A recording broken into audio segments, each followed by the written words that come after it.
안녕하세요. 메가북스 한국사능력검정시험 수험생 여러분들 만나서 반갑습니다. 저는 엠베스트 M주니어 사회역사 강사 한유진입니다. 우리 수험생 여러분들 만나서 반갑고요. 오늘 우리가 32회차 한국사능력검정시험 초급 기출문제 해설 강의로 만나게 되었습니다. 이번 32회차 시험 어떠셨나요? 시험 보신 분들도 계실 거고, 그리고 다음 시험 준비하면서 강의 듣고 계신 분들도 있을 텐데, 문제를 한번 먼저 풀어보시길 바라겠습니다. 그 다음에 해설 강의 들으시길 부탁을 드릴게요. 문제를 쭉 풀어보면 아시겠지만, 이번 32회차 시험은 좀 난이도가 쉬운 편이었습니다. 지난 시험은 좀 어려운 편이었다라고 말씀을 드렸는데, 이번 시험은 너무 단편적인 지식을 물어보는 그런 문제들이 굉장히 많았어요. 그래서 쉬웠다라고 말씀을 드리고 싶은데 제 마음 같아서는 하 정도의 수준이었습니다라고 말씀을 드리고 싶지만 그래도 중간중간 난이도 있는 문제가 있었기 때문에 평가를 한다면 한 중하 정도의 수준이었다고 보여지거든요. 최근 들어서 선생님이 그 기출 해설 강의를 쭉 해오고 있으니까 최신 경향들을 쭉 파악하고 있는데 최근 들어서 가장 쉬운 시험이 아니었나라는 생각이 들 정도로 조금 쉬운 편에 해당하는 시험이었어요.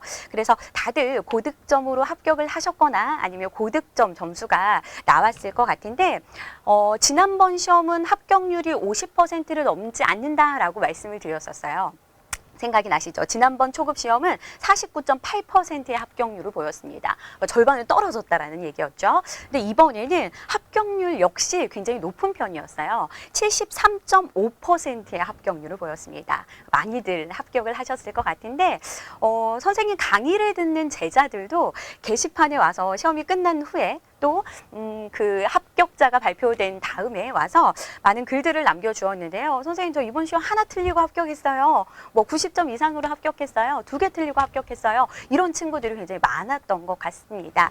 그래서 조금 쉬운 편에 해당하는 시험이었다라는 그런 말씀을 드리겠고 하지만 시험이 쉬웠다고 해서 우리가 절대 자만해서는 안 되겠죠. 다음 시험에서는 또 어렵게 출제될 수 있으니까 우리가 기본서를 바탕으로 교과서 그리고 수험서를 바탕으로 꼼꼼하게 기본기를 탄탄하게 다져두시길 부탁을 드리도록 하겠습니다. 그러면 오늘도 1번 문제부터 시작해 보도록 할게요.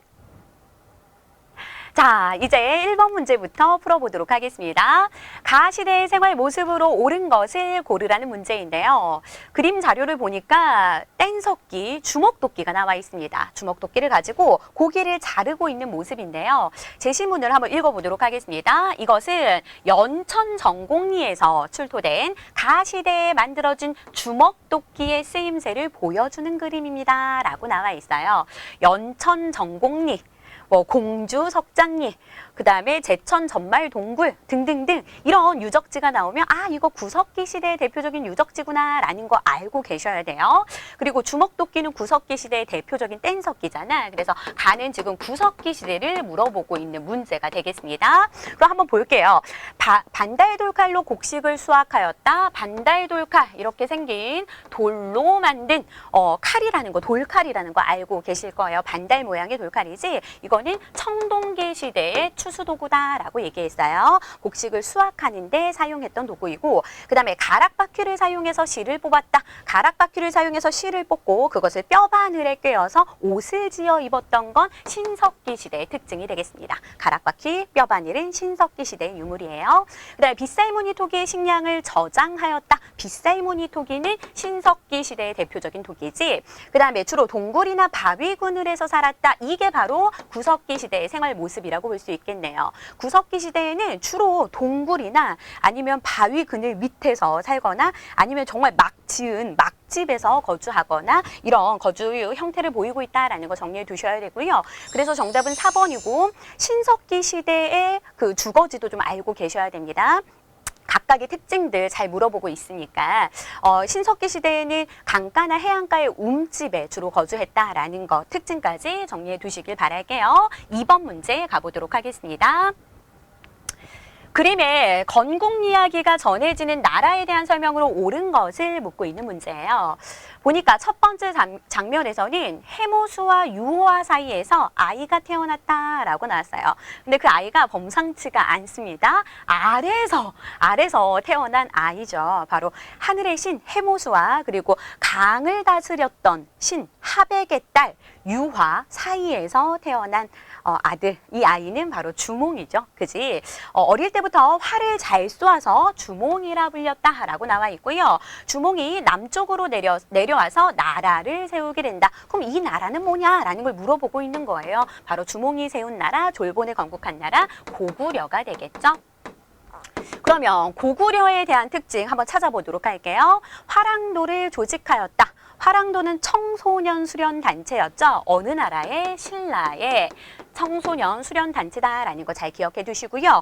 이 화랑도를 국가적인 조직으로 개편했던 왕은 진흥왕이다라는 것까지 연결해 두시길 바랄게요. 네, 진대법을 실시하였다. 진대법 이게 바로 고구려 시대의 특징이 되겠습니다. 정답은 2번이 되겠네요. 진대법은 정말 매 시험마다 빠지지 않고 보기에서 등장하는 것 같아요. 그래서 좀 잘 정리해 두실 필요가 있는데 이 진대법은 뭐예요? 봄에 곡식을 빌려주고, 그러니까 곡식이 없는 춘궁기 때 곡식을 국가에서 빌려주고 추수한 다음에 갚게끔 하는 제도죠. 약간 이자를 붙여서 갚게끔 하는 제도가 진대법인데 가난한 백성을 구휼하기 위한 제도였습니다. 빈민구휼제도다라는 거 알아두시길 바랄게요. 고구려 시대 누구 때? 고국 천왕 때 실시가 되었다라는 것까지 정리해 두시길 바라겠습니다. 그다음 22담로를 설치하였다. 22담로는 백제의 특징이 되겠죠.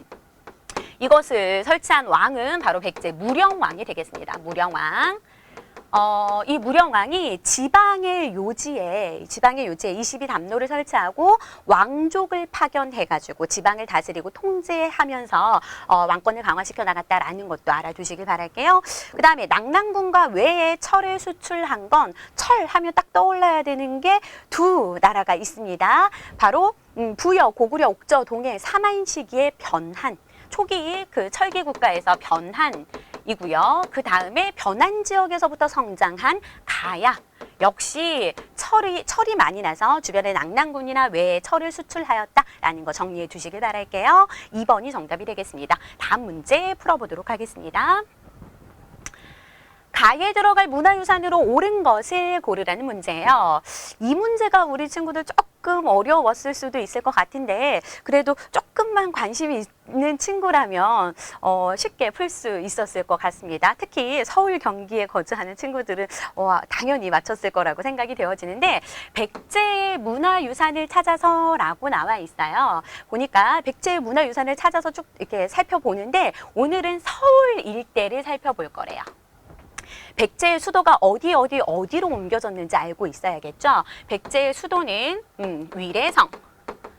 위례성이 이제 한성이었지, 한성. 지금의 이제 서울 부근이었고, 그 다음에 웅진성, 그 다음에 사비성으로 천도를 해 나갔습니다. 웅진은 지금의 공주 지역이고요. 사비는 지금의 부여 지역이 되겠는데 그러니까 이런 지역에 백제 문화유산이 많이 남아있다라는 거예요. 그런데 오늘은 여기 물어보고 있는 거지. 서울 일대에서 우리가 확인해 볼 수 있는 백제 문화유산은 무엇인지 가에 들어갈 문화유산을 골라보라는 문제가 되겠습니다. 뭐가 하나 나왔나요? 서울 석촌동 고분이 나와 있어요. 이거 대표적인 백제의 초기 무덤 형태지. 이거는 계단식, 계단 모양으로 되어 있죠. 계단식 돌무지 무덤입니다. 돌무지 무덤. 근데 이거 가지고도 시험 문제가 잘 나올 수 있어요. 왜냐하면 이 서울 석촌동 고분은 고구려의 무덤 형태와 굉장히 유사합니다. 고구려 돌무지 무덤과 굉장히 유사해요. 그것을 보고 무엇을 알 수 있는지 이렇게 시험 문제도 잘 나올 수 있습니다. 고구려 돌무지 무덤, 대표적인 게 장군총이죠. 그것과 이것의 그 무덤 형태가 굉장히 흡사합니다. 그것을 보고 우리가 알 수 있는 건 뭐냐?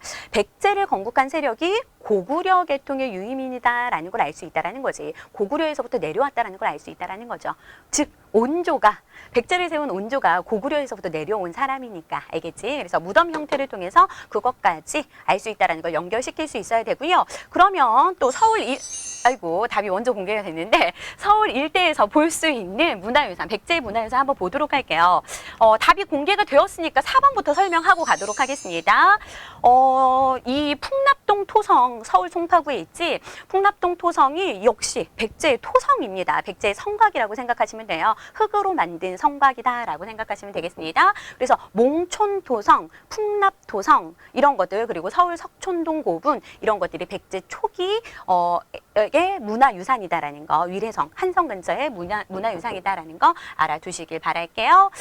나머지 보기 한번 정리해 보도록 하겠습니다. 삼년산성, 저번에도 한번 그 보기로 출제가 된 것 같은데 이것을 답으로 하는 문제는 출제되지 않을 거예요. 근데 이제 이거 이렇게 이런 보기로는 잘 출제가 되는 것들인데 답으로 나올 만한 것들은 2번, 4번 정도입니다.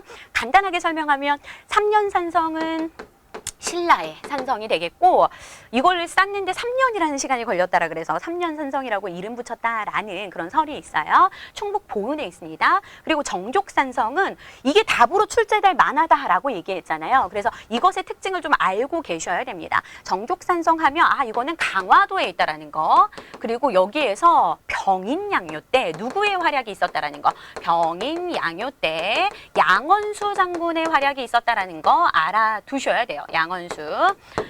프랑스군이 쳐들어왔을 때 이 정족산성에서 양원수 부대가 프랑스군에 맞서 싸우게 되죠. 그게 바로 병인양요입니다.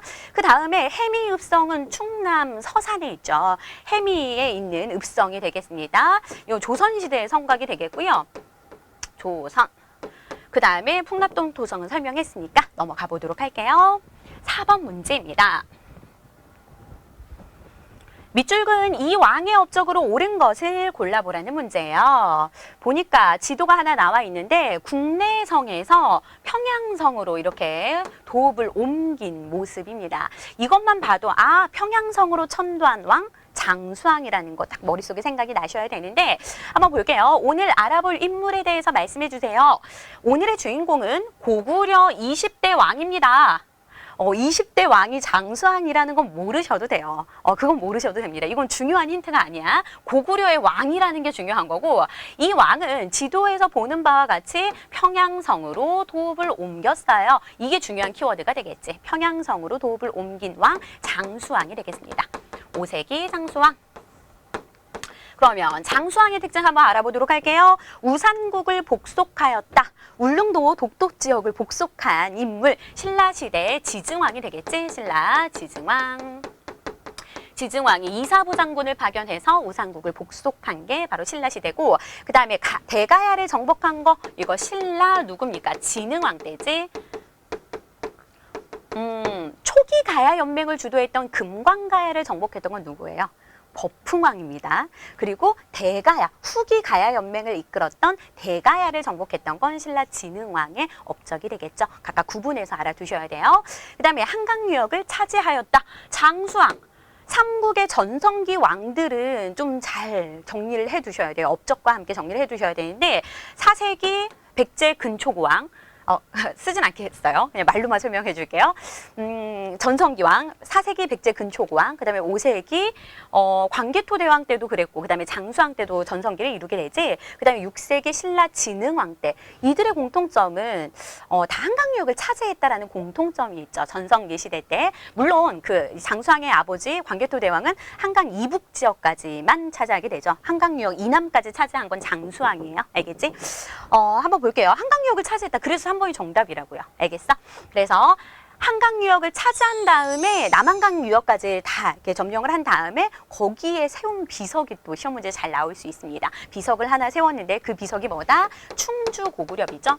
충주고구렵이. 충주 지역을 옛날에 중원이라고 불렀어요. 중원 지역. 그래서 중원고구렵이라고도 얘기하고, 요즘엔 다 이제 이렇게 새로 이렇게 개정이 되면서 충주, 고구려, 비로 나오고 있죠. 알아두시길 바라겠습니다.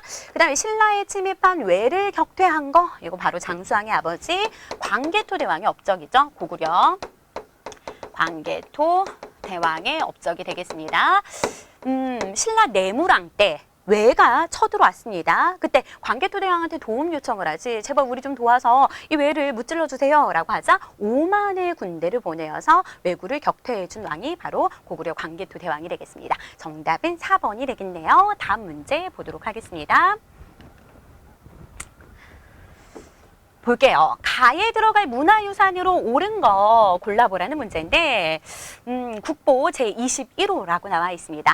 이것만 보고도 맞추는 친구들은 정말 대단한 친구들이고요. 이건 중요한 키워드가 될 수 없고 통일신라 시대의 문화유산이라는 거 알고 가셔야 되고 석가탑, 무영탑이라고도 한다라는 거, 이게 굉장히 중요한 키워드죠. 그 다음에 이 안에서 무구정광 대다란 이경이 발견이 되었다라는 것도 굉장히 중요한 키워드가 되겠습니다. 그러면 한번 볼게요. 석가탑이라고도 불리는 거, 불국사에 있는 3층 석탑이 되겠지. 그 다음에 그림자가 없다라고 해서 무영탑이라고도 불린다라는 거 잘 아실 겁니다. 아사달, 아사녀의 그 사랑 이야기가 숨어 있는 무영탑. 선생님은 어렸을 때 진짜 그림자가 없는 탑인 줄 알았어. 진짜 그림자가 안 생기는 줄 알고 나중에 내가 꼭 한번 가서 봐야지 했는데 그림자는 있더라고요. 그죠? 근데 아사달, 아사녀의 그 이야기를 통해서 무영탑이라고도 불린다라는 거 정도만 기억하시면 될 것 같고, 또 중요한 키워드 무구정광 대다란 이경은 뭐예요? 이 자체로도 굉장히 시험 문제에 나올 만한 가치가 있는 문화유산입니다. 불경이죠. 불경인데 이게 왜 중요하냐면 현재 존재하는 것 중에서 세계에서 가장 오래된 목판 인쇄물이에요. 목판 인쇄물. 그리고 우리나라가 좀 대단한 게 현재 존재하는 것 중에서 세계에서 가장 오래된 활판 인쇄죠. 금속 활자본. 그것도 우리나라에서 제작을 한 거잖아. 뭐죠? 그건 직지심체 요절이지. 물론 지금은 프랑스 도서관에 있지만 좀 자부심을 가지고 사셔도 될 것 같아요. 그만큼 우리나라가 통일신라 시대 그리고 고려시대 이런 인쇄 기술이 발달했다라는 걸 보여주고 있는 문화유산이 되겠죠. 그래서 무구정광 대다란이경이 이 불국사 3층 석탑 보수 과정에서 그 탑신부에서 발견이 되었습니다. 불경이고 생각보다 크지가 않아요. 한 2뼘 이만한데 굉장히 길어요. 이렇게 길게 되어 있는 불경입니다. 그러면 한번 찾아볼까요? 불국사 3층 석탑. 정답은 3번이 되겠고요. 나머지 보기 한번 정리해 보도록 하겠습니다. 탑이나 불상이나 뭐 이런 그림 같은 것들, 이런 것들은 선생님이 정확한 이름을 몰라도 이게 어느 시기의 탑인지 어느 시기의 문화유산인지 이거 매칭하면 문제 다 맞을 수 있다라고 얘기했어요. 여기서도 어느 시대의 석탑인지를 잘 알고 넘어가셔야 됩니다. 미륵사지 석탑은 이거 백제의 탑이지, 그지? 백제 미륵사지 석탑 익산에 있고요. 네, 분황사 모전 석탑은 신라 선덕여왕 때 만들어진 탑입니다. 이것의 특징은 뭐예요? 모전 석탑이에요. 그러니까 석탑인데 돌로 만든 탑인데 전탑의 양식을 모방했다라는 겁니다. 전탑은 뭐냐면 벽돌로 만든 탑을 전탑이라고 해요. 그것을 모방한 석탑이라는 거지. 좀 어렵지? 그냥 돌을 벽돌 모양으로 깎아가지고 만들었다라고 생각하시면 돼요. 가서 보면 벽돌 모양으로 이렇게 생겼어요. 하지만 그건 벽돌이 아니라 돌이라는 거지. 돌을 벽돌 모양으로 깎아서 만든 탑이 분황사 모전 석탑이 되겠고요. 그 다음에 불국사 3층 석탑은 통신 앞에서 얘기했어요. 통일신라. 그 다음에 정림사지 5층 석탑. 이거는 부여에 있지. 이것도 백제의 대표적인 탑이다라고 볼 수 있겠네요. 다음 문제 보도록 하겠습니다. 다음 기사 내용에 해당하는 사건으로 옳은 것을 골라보라는 문제예요. 고구려 수의 군대를 크게 무찌르다라는 이 제목만 보고도 답을 찾을 수 있을 겁니다. 선생님이 이번 시험이 쉬웠다라고 얘기하는 이유 중에 하나가 이런 문제들이 굉장히 많아요. 어떤 핵심 키워드를 딱 제시하고 이것과 관련된 거 찾으세요. 쉬운 것들이 많이 나왔어요. 그래서 단편적인 지식, 을 물어보는 문제가 많았다라는 거지. 고구려하고 수의 싸움 뭐야? 보기 안 보고도 아 이거 살수대첩이구나. 공부 조금만 하신 친구는 다 알 거예요. 그지? 정답은 살수대첩인데 제시문 한번 읽어보면 수 장군 우중문이 이끄는 30만 별동대가 어디를 공격해 왔습니까? 평양성을 향해서 진격해 왔지. 그때 고구려의 장군 을지문덕은 유인 전술을 펴서 이 살수에서 이 수나라의 군대를 크게 섬멸하였다라는 거 우리 친구들 잘 알고 있을 겁니다. 612년 살수대첩에 관한 이야기였군요. 나머지 보기 정리합니다. 진포대첩이 나와 있어요. 진포대첩 하면 떠올라야 되는 인물이 누구입니까? 고려 말에 최무선이 뭘 만들어? 화약과 화포를 만들잖아. 그 화약과 화포를 이용해서 왜구와 싸운 대첩입니다. 크게 승리하죠. 진포 지역은 오늘날로 말하면 군산 지역이에요. 군산 앞바다에서 왜구를 크게 무찔렀다라는 거 알아두시면 되겠습니다. 그다음 고려 말이고 왜구하고 싸운 거고, 그다음 관산성 전투는 써줘야 되나? 고려 말에 왜구하고 싸운 거고, 관산성 전투는 누구하고 누가 싸운 거예요? 백제하고 신라가 싸운 건데 이때 누가 전사하게 된다? 백제의 성왕이 전사하게 된다라는 거. 성왕하고 신라 지증왕이 아니지, 진흥왕하고 손을 잡고 한강유역을 되찾으려고 했었지. 그러다가 신라가 백제의 배신을 때리게 됩니다. 그래서 혼자 한강유역을 꿀꺽 삼키게 되죠. 그러자 성왕이 신라를 공격했는데 여기서 이제 결국에는 전사하게 된다라는 거 기억하시면 되겠고, 기벌포 전투는 나당 전쟁입니다. 신라와 당나라의 전쟁이라는 거지. 여기다 신라라고 써줄까요? 신라, 나당 전쟁 중에 하나죠.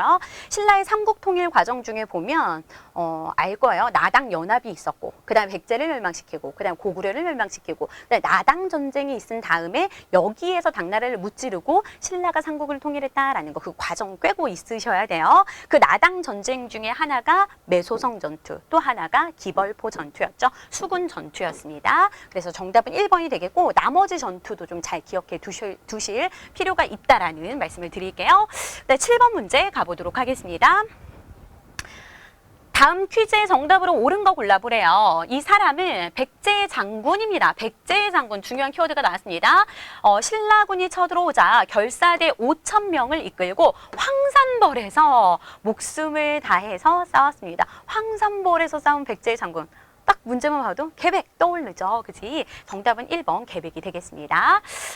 이거 지금 방금 얘기했던 그 신라의 삼국 통일 과정에서 나당연합이 있었고, 그다음에 백제를 멸망시키는 그 과정에서 벌어진 전투가 바로 황산벌 전투지. 계백의 5천의 군사, 그다음에 이에 맞선 신라 김유신의 5만의 군사 싸우게 되는데요. 결국에는 이 계백 장군이 이 전투에서 전사하게 되죠. 그러면서 백제의 수도인 사비성에 함락당하고 백제가 멸망하게 된다라는 것까지 정리해 두시면 되겠습니다. 윤관인, 이거 삼국시대 사람 아니죠. 고려시대 인물입니다. 고려시대 때 여진족을 정벌한 인물이지. 여진정벌. 어떤 부대를 만들어서? 별무반이라는 특수 부대를 만들어서 여진족을 정벌했죠. 뭐 신기군, 신보군, 항마군으로 구성이 되었습니다. 말을 타는 기병 중심으로 활약하는 별무반을 중심으로 여진을 정벌한 게 윤관이고, 김유신은 방금 얘기했어. 이 신라 삼국 통일에서 큰 공을 세운 인물인데 황산벌 전투에서도 크게 승리했던 장군이 신라 김유신 장군이 되겠고요. 영계소문은 고구려 사람이지. 고구려 시대 때 뭐 했던 인물로 유명합니까? 천리장성을 쌓았던 인물이죠. 당 침략에 대비해서 고구려 시대 때 천리장성을 쌓게 되는데, 그 시기에 천리장성 쌓는 것을 감독했던 게 영계소문이고, 나중에는 정변을 일으켜요. 당시 있었던 영유왕을 제거하고 보장왕을 이제 왕으로 앉히면서 자신 스스로가 대망리지가 되어서, 굉장히 높은 권한을 가진 사람이 대망리지인데, 대망리지가 되어서 정권을 이제 쥐락펴락하게 되지. 결국에는 이제 죽게 되고, 영계소문 사후에 자식들 간의 그런 내분으로 인해서 고구려가 멸망당하게 된다라는 것도 알아두시면 되겠습니다. 고구려 멸망 이유도 좀 알아두셔요. 내부적으로는 그 지배층의 내분이 있었고, 그다음 손가락이 그렇고, 두 번째 외부적으로는 잦은 전쟁이 있었지. 그지? 수나라 당나라하고의 잦은 전쟁으로 멸망하게 된다라는 것도 알아두시면 되겠네요. 8번 문제 갑니다. 가에 해당하는 문화유산으로 옳은 거 골라보래요. 신라는 삼국통일 이후에도 여러 나라와 교류했어. 뭘 물어보는 거예요? 통일 이후에 신라의 교류를 물어보는 거죠. 특히 땡땡을 보면 신라가 서역과도 교류했음을 알 수 있어. 신라가 서역 아라비아 상인 저기 그 뭐 터키 지금 그 중동 지역 뭐 그런 사람들이라고 생각하시면 될 것 같아요. 신라가 서역과도 이 시대에 통일 신라가 교류했다라는 걸 알 수 있는 문화유산 고르라는 문제예요. 한번 볼게요. 무령왕릉. 이거 신라 거가 아니잖아. 그치? 이거 백제 무령왕의 릉입니다. 그죠? 백제. 이것의 특징 벽돌 무덤이라는 거. 벽돌 무덤이라는 특징이 있고요. 우리나라에서 흔히 보기 힘든 무덤이에요. 벽돌 무덤은. 그지? 이거는 중국 남조의 영향을 받았다라는 거 알아두셔야 돼요. 그만큼 무령왕 시기에 중국과 교류가 있었다라는 걸 보여주는 거고, 무용총 이거는 고구려 무용총에서 발견된 수렵도 벽화입니다. 이것을 통해서 알 수 있는 거 고구려인들의 힘차고 씩씩하고 굳센 기상을 엿볼 수 있다라는 거고요. 그 다음에 원성왕릉 석상이 나와 있는데 이게 바로 정답이 될 수 있겠네요. 통일신라 원성왕 릉 옆에 무인석상이 이렇게 있어요. 이걸 이제 경주 괴릉 무인석상이라고도 하는데, 여기 보면 이 사람이 우리나라 사람의 모습과 같지 않다라는 거죠. 눈이 막 깊게 들어가 있어, 서양인처럼. 그리고 코가 굉장히 오똑하고요. 키도 굉장히 큽니다. 그런 무인의 모습을 석상으로 세워 놓은 겁니다. 즉 이걸 통해서 당시 서역과 신라와 교류가 있었구나라는 걸 알 수 있다라는 거죠. 정답은 3번이 되겠고요. 금동영과 7년명 열애입상은 이거는 고구려 시대의 불상이 되겠습니다. 넘어가 보도록 할게요. 다음 가상 인터뷰의 주인공에 대한 설명으로 옳은 거 골라보래요. 오늘은 신라의 해상왕이라고도 불리는 인물을 만나보겠습니다. 이것만 봐도 알겠다. 그지? 신라의 해상왕 장보고. 나는 병사들을 이끌고 해적을 소탕하였으며 당과 신라, 일본을 연결하는 국제무역을 주도하였습니다. 라고 나와 있어요. 장보고의 업적이죠. 장보고. 해적을 소탕하고 청해진을 만들어가지고 해적을 소탕하고 그 다음에 일본 사이에서 중개무역을 주관했던 인물 장보고가 되겠습니다. 해군 무역기지인 청해진을 설치하였다. 장보고 하면 청해진 바로 나와줘야지. 전라남도 완도 지역에 청해진을 설치하였다라는 거 정답 1번이 되겠네요. 그 다음 왜 칠지도를 보낸 거, 이거 백제왕인데 백제 근초고왕으로 추정을 하고 있어요. 정확하진 않지만 백제 근초고왕 시기일 거다라고 추정을 하고 있습니다. 백제 왕이 왜 왕에게, 일본 왕에게 하사한 칼이에요. 근데 칼인데 가지가 몇 개가 났어? 7가지가 있는 거죠. 하나, 둘, 셋, 넷, 다섯, 여섯, 7가지가 있는 칼이다라고 해서 칠지도라고 얘기했고요. 그 다음에 당의 빈공과에 합격하였다라고 나오는데, 빈공과라는 건 당나라에서 외국인을 대상으로 하는 과거 시험입니다. 그러니까 우리나라 신라 사람이 가서 합격을 한 거야. 그 당나라의 외국인 대상으로 하는 과거 시험이 대단한 거지. 바로 신라의 최치원 얘기하는 거죠. 최치원. 통일신라 육두품 출신의 유학자 최치원. 그다음 왕호천 축국을 저술하였다. 이거는 해초입니다. 해초. 승려 해초가 인도와 그 다음에 중앙아시아 여러 지역을 방문한 다음에 와서 쓴 책이 바로 기행문이 왕호천 축국이다라는 거. 갈왕이에요. 갈왕. 5천 축국. 당시 인도 지역이 5개의 지역으로 이렇게 분열이 되어 있었거든. 나뉘어져 있었거든. 그래서 5천 축국을 갔다 와서 쓴 책이다라는 겁니다. 둘 다 통일신라 인물이에요. 통신 적어 놓으시면 되겠습니다. 넘어가 보도록 할게요. 밑줄 그은 이 국가에 대한 설명으로 옳지 않은 거 골라보래요. 여기 보니까 발에 석등이 나와 있습니다. 이것만 봐도 이게 뭐다라는 거 좀 대충 아셔야 되는데 여기 나와 있지? 이것은 높이가 6m가 넘는 거대한 석등으로 전성기의 해동성국이라고 불렸던 이 국가의 문화유산입니다. 라고 나와 있어. 어디야? 발에 석등 문화유산. 볼게요. 옳지 않은 거 골라보래요. 고구려의 문화를 계승하였다. 발에 고구려를 계승하는 국가 맞잖아. 그지? 대조영이 고구려 장수 출신이었고 고구려를 계승해서 발해를 건국한 거 맞습니다. 네, 거란의 침입을 받아서 멸망하였다. 굳이 거란의 침입으로 결국 발해가 멸망당하게 되죠. 그 다음에 전국을 구주 오소경으로 나뉘었다.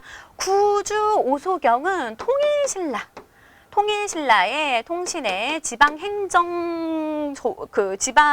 구주 5소경으로 나눈 게 행정구역을 구주 5소경으로 나눈 게 통일신라고. 그럼 발해는 어떻게 나뉘었는데요? 전국을 5경, 15부, 62주로 전국을 나뉘었다라는 거 알아두시면 되겠습니다. 정답은 3번이 되겠네요.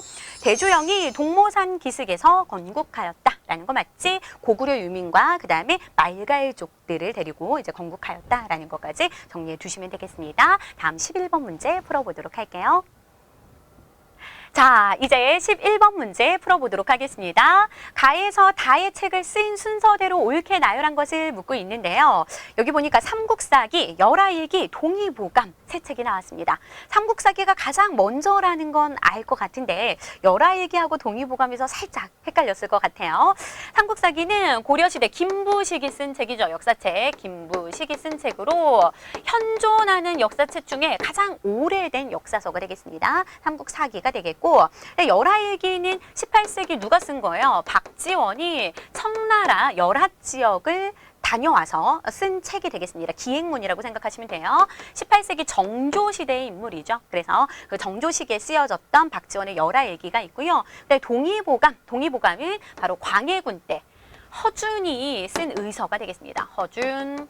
광해군 때. 광해군은 17세기 왕이니까 뭐가 먼저겠어요? 이게 1번, 그 다음에 이게 2번, 이게 3번이 되겠죠? 정답은 나가 되겠습니다.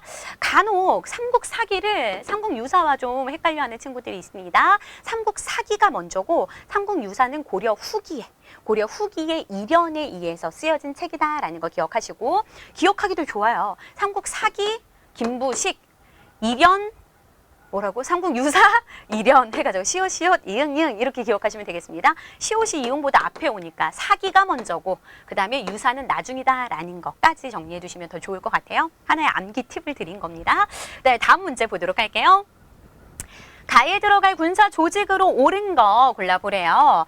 여기 보니까 시험에 정말 잘 나오는 지도가 또 나왔습니다. 강화도, 진도, 제주도로 화살표가 이렇게 표시가 되어 있어요.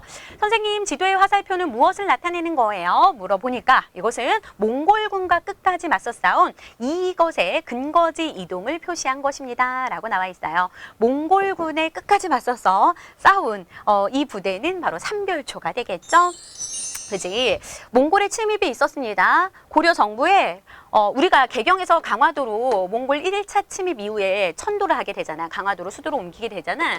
그러자 이제 돌아오라고 계속 요구를 하는 거지. 니네 개경으로 빨리 환도해! 라고 하자 고려 정부는 이제 환도하게 됩니다. 돌아가게 되는데 우리는 돌아갈 수 없어. 끝까지 몽골군과 싸울 거야. 라고 하면서 여기는 배중손에 의해서 진도까지 이동하게 되고 그 다음에 김통정에 의해서 제주도까지 근거지로 옮기면서 끝까지 저항한 부대가 삼별초라는 거 기억해 두시면 되겠네요. 나머지 보기 정리합니다. 별기군. 이 별기군은 한참 뒤에 나오는 부대잖아요. 1881년, 즉 개항 이후에 만들어진 신식 군대라고 생각하시면 되겠습니다. 일본 교관 밑에서 근대식 무기로 훈련을 받던 별기군 신식 군대가 되겠고요. 그 다음에 별무반 아까 앞에서 설명했습니다. 윤관이 만들었고 무엇을 정벌하기 위해서? 여진을 정벌하기 위함이다 라는 것까지 알아두시면 되겠습니다. 그다음에 훈련도감은 조선시대 중앙군이에요. 조선 후기 중앙군입니다. 중앙군에 5군형이 있었는데 이 5군형 중에 하나가 훈련도감이 되겠고 훈련도감의 특징을 간단하게 정리해보면 포수, 살수, 사수, 그러니까 포 쏘는 사람들, 살수, 활 쏘는 사람들, 아니지 사수가 활 쏘는 사람들이지 살수는 창 가지고 싸우는 사람들 이렇게 포수, 살수, 사수, 삼수병으로 구성이 된 삼수병제의 부대가 훈련도감이었고 그 다음에 직업군인 형태였다라는 것까지 알아두시면 되겠네요. 답은 3번 삼별초가 되겠습니다. 다음 문제 보도록 할게요. 다음 인물카드의 주인공의 업적으로 옳은 거 골라보래요. 이것도 굉장히 쉬운 문제였습니다. 보니까 고려를 세웠대. 누구예요? 고려. 태조 왕건이 되겠지. 고창전투에서 후백제군을 격파하였습니다. 이 고려를 세운 다음에 태조 왕건이 고려를 세운 다음에 많은 과정이 있어. 후삼국을 통일하기까지 그 과정들이 많이 있죠. 거기서 이제 후백제하고 크게 두 번의 전투가 있었지. 뒤에 가면 또 한 번의 전투가 있고 그때 공산 전투가 있고 고창 전투가 있습니다. 공산 전투 때 이 왕건의 군대가 크게 졌단 말이야.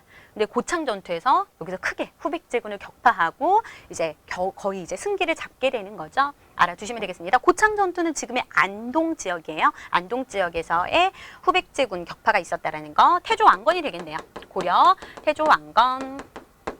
태조 왕건의 업적 한번 보도록 하겠습니다. 대마도를 정벌하였다. 대마도, 쓰시마섬 얘기하고 있는 거죠. 대마도를 정벌한 거 고려시대 말.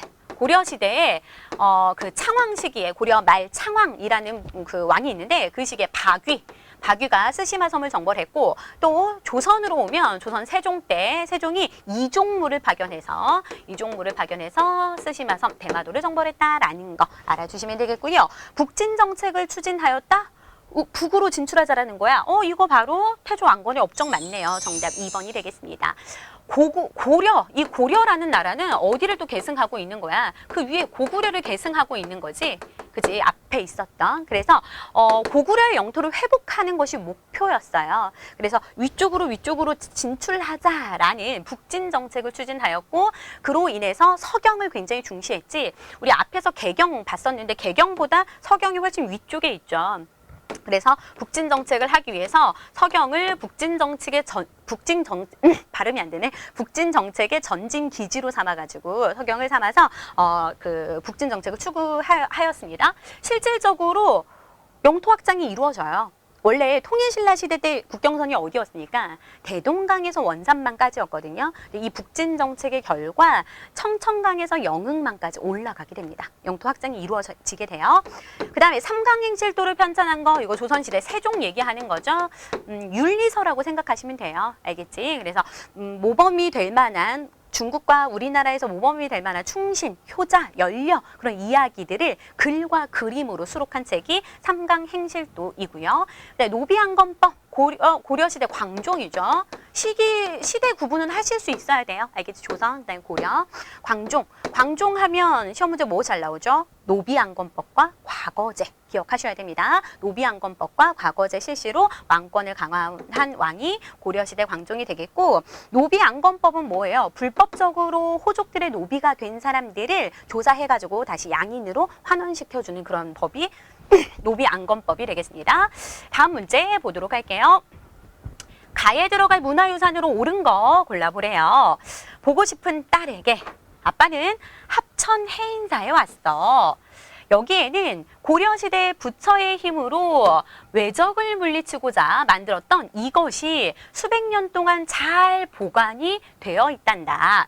그 이유는 온도와 습도가 자연스럽게 조절되도록 만들어진 건물 덕분이야. 참 신기하지 않니? 다음에 우리 가족 다 같이 와보자 라고 하면서 아빠가 딸에게 편지를 보낸 거예요.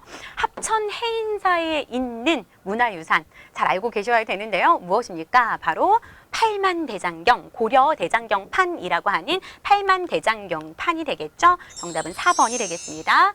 한번 볼게요. 이 팔만대장경은 왜 만든 거죠? 앞에서 우리 그 삼별초 지도를 생각하시면 좀 좋을 것 같아요. 몽골군이 우리나라를 쳐들어오자 선생님이 개경에서 어디로 도읍을 옮겼다라고 했습니까? 강화도로 도읍을 옮겼다라고 얘기했어요. 그래서 강화도에서 부처님의 힘으로 이 외적을 무찌르고자, 즉 몽골군을 무찌르고자, 여기서 외적이라는 건 누굴 얘기하는 거야? 몽골군을 얘기하는 거야. 몽골군을 무찌르고자 그 글씨를 새기기 시작하는 거야. 불경을 새기기 시작하는 거예요. 그래서 8만 개가 넘는 판을 만든 거지. 그게 바로 팔만대장경판이고 고려 대장경 판이라고도 불리기도 한다라는 거 알아두시면 되겠습니다. 그리고 이게 굉장히 잘 보관이 되어 있는데 합천 해인사로 옮겨져서 잘 보관이 되고 있는데 그러니까 만들어진 건 강화도에서 만든 거고 합천 해인사로 옮겨간 거예요. 여기서 보관을 하고 있습니다. 왜 잘 보관이 되었냐? 건물 덕분이라고 나와 있어요. 이게 해인사 장경판전이죠. 즉 이 8만 대장경판을 보관하고 있는 곳이 바로 해인사 장경판전입니다. 그러니까 이런 건물이에요. 이런 건물. 근데 이 건물이 굉장히 과학적으로 설계가 되어 있다라는 거지. 그래서 온도, 습도 이런 것들이 굉장히 잘 조절이 되고 통풍이 잘 되게끔 만들어져 있다라는 거예요. 그래서 그 가치를 인정받아서 해인사 장경판전은 유네스코 세계 문화유산에 등재가 되었습니다. 그리고 이것은 기록물이잖아. 이것은 또 그 가치를 인정받아서 유네스코 세계 기록유산으로 등재가 되어 있는 거예요. 얘가 이 건물은 과학적이어서 문화유산에, 그리고 이것은 기록물, 기록유산에 등재가 되어 있다라는 것도 알아두시면 되겠네요. 나머지 한번 보도록 하겠습니다. 삼국유사, 아까 얘기했어요. 고려 후기에 이련이라는 승려가 지은 역사서이고요. 네, 승정원 일기는 조선시대 승정원에서 쓴 일기야. 그러니까 승정원에서 매일매일 취급하는 문서 뭐 이런 것들을 다 쓴 일기고, 이것도 역시 유네스코 세계 기록유산에 등재가 되었습니다. 네, 직지심체요절 아까 얘기했습니다. 현재 존재하는 최고의 가장 오래된 금속 활자본이 직지심체요절이고요. 이건 아쉽게도 지금 어디에서 프랑스 국립도서관에 보관 중이다라는 거, 청주 흥덕사에서 제작이 되었다라는 것도 알아두시면 되겠네요. 이것도 유네스코 세계 기록유산이에요. 8만 대장경도. 이 세 가지는 다 유네스코 세계 기록유산이 되겠습니다. 됐죠? 넘어가 보도록 할게요. 다음, 전투가 일어난 시기를 연표에서 옳게 고른 것을 묻고 있습니다. 보니까 그림에 소배합이 나와 있고, 그다음에 강감찬이 나와 있어요. 소배합, 거란의 장수였고, 그다음에 강감찬, 고려의 장수였습니다. 보자. 큰일이다. 바람이 우리 쪽으로 몰아치고 있다. 이곳 귀주에서 살아 돌아가는 거란군이 한 명도 없게 해라 라고 얘기하고 있어요. 뭐 얘기하고 있는 거야? 거란 3차 침입 때 맞서 싸운 귀주 대첩을 얘기하고 있는 거죠. 1019. 보면 거란의 침입, 이 1차, 2차, 3차 때 누가 활약했는지 이거 좀 정리해 두셔야 됩니다. 거란 침입은 좀 잘 나오는 편이에요. 잘 출제가 되고 있습니다. 1차 침입 때 누구의 외교당판? 서희의 외교당판이 있었지. 1차 때는 소손령이 쳐들어왔습니다. 소손령이 쳐들어오자 서희의 외교당판으로 강동 6주를 획득하게 된다라는 거 알아두시고요. 2차 때 활약한 사람, 양규라는 사람이 있어요. 2차 때는 우리나라 수도 개경이 함락당하기도 했었어. 이 거란군에게. 근데 물러가는 거란군을 양규가 크게 무찌르게 되고요. 3차 침입 때에는 강감찬의 귀주 대첩이 있었지. 여기서 크게 거란군을 무찌르게 된다라는 거 알아두시면 되겠습니다. 그럼 한번 찾아볼게요. 서희의 외교담판이 나와 있습니다. 이게 바로 1차 침입이지. 거란 1차 침입, 그럼 이 이후가 되겠습니다. 정답은 나가 되겠네요. 다음 문제 보도록 하겠습니다. 16번.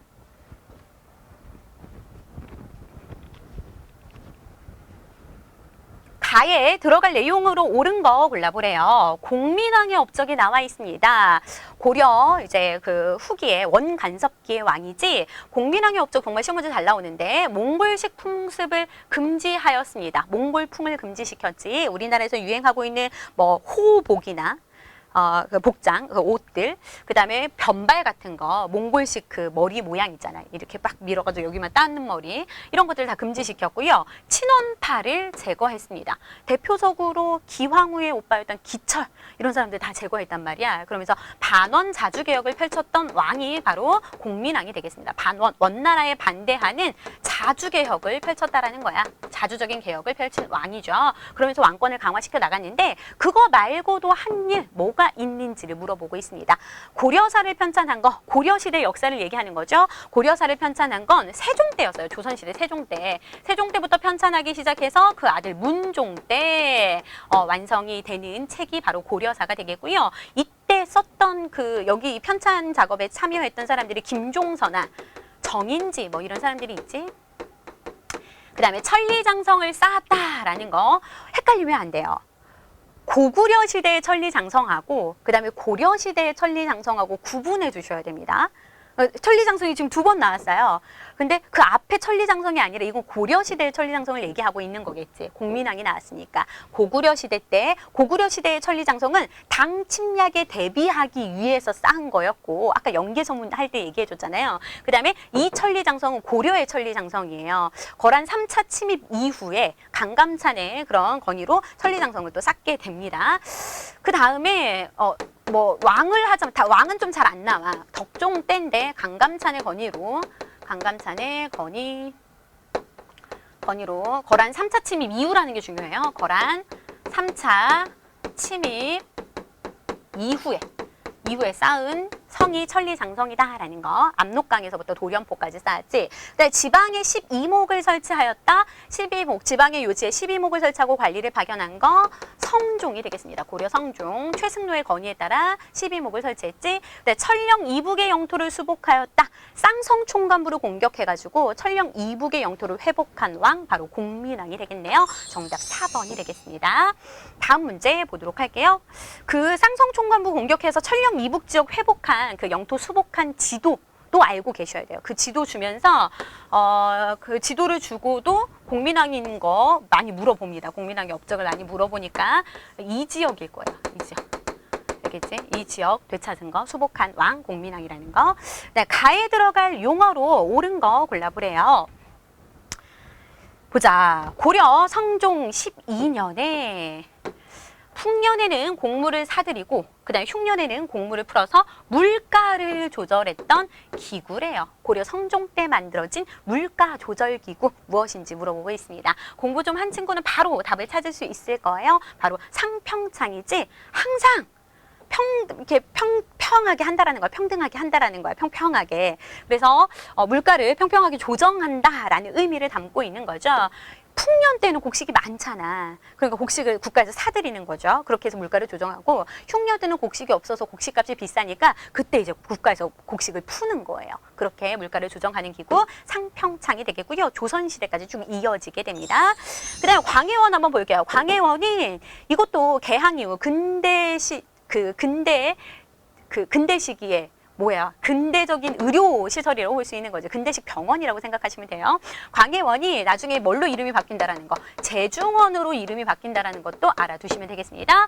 의정부는 조선시대 때 왕 밑에 있는 최고 기구가 바로 의정부가 되겠습니다. 그래서 왕 밑에 삼정승 합의 기구예요. 영의정, 좌의정, 우의정이 있었지. 이 삼정승들이 모여서 국가 정책들을 결정하고 심의하고 결정하는 그런 기구였다. 최고 의결 기구였다라는 거 알아두시면 되겠고요. 그 다음에 이건 조선시대 거고, 그 다음에 화통도감은 고려 말에 그 최무선 있잖아요. 최무선.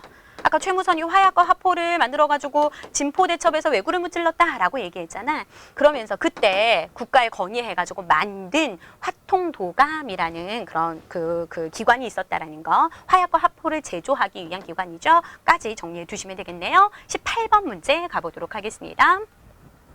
다음 다큐멘터리에서 볼 수 있는 장면으로 적절하지 않은 거 한번 볼게요. 고려 여러 나라와 만나다 해가지고 나와 있는데 고려시대 문제입니다. 고려에 드나들었던 각국의 사람들을 통해서 활발한 대외 교류를 조명한다라고 나와 있어요. 고려시대 때 주변국과 활발하게 대외 교류를 한 그런 내용들 물어보고 있는 거예요. 옳지 않은 거 한번 보겠습니다. 인삼을 구입하는 청상인. 이건 조금 헷갈렸을 수 있을 것 같아요. 왜냐면 이 시대 구분이 좀 안 되는 친구들은 시기가 어느 시기인지 잘 모르는 친구들은 좀 헷갈렸을 것 같습니다. 청하면 이거 중국인데 중국하고 인삼 교류한 거 맞는데 라고 생각할 수 있죠. 근데 청은 조선시대 때 우리나라가 조선일 때 그때 중국이 청이었어요. 명나라 다음이 청나라거든. 이 시기 고려시대에는 중국이 청이 아니라 송나라였습니다. 송나라. 얘가 그래서 우리나라 인삼을 구입하는 송상인 하면 맞게 되겠지. 그래서 정답은 1번이 되겠고요. 수은을 가지고 온 일본 상인들. 고려가 일본하고도 많은 교류가 있었는데 일본에서 수은 같은 거, 황 같은 거 들여오고 유황 같은 거 들여오고 우리나라에서 뭐 곡식이나 서적 같은 거 수출했다라는 거 알아두시고요. 향료를 싣고 온 아라비아 상인들. 고려시대 때 아라비아 상인과 교류가 있었다는 건 잘 알 거예요. 그래서 이 아라비아 상인들이 병난도를 통해서 막 들어와가지고 코리아 하다가 코리아로 서방에 이 고려를 알리게 되었다라는 것도 잘 알고 있을 겁니다. 그 다음에 말을 바치러 온 추장, 여진, 그 다음에 위쪽에 거란 이런 사람들은 뭐 주로 말 타고 생활하는 사람들이 많으니까, 그러니까 모피 뭐 이런 것들, 말이나 모피 이런 것들을 우리가 주로 수입을 했고, 그 사람들은 곡식이 부족해. 그래서 식량 같은 거, 농기구 이런 것들을 주로 수출했다라는 거 정리해 주시면 되겠네요. 19번 문제 보도록 하겠습니다.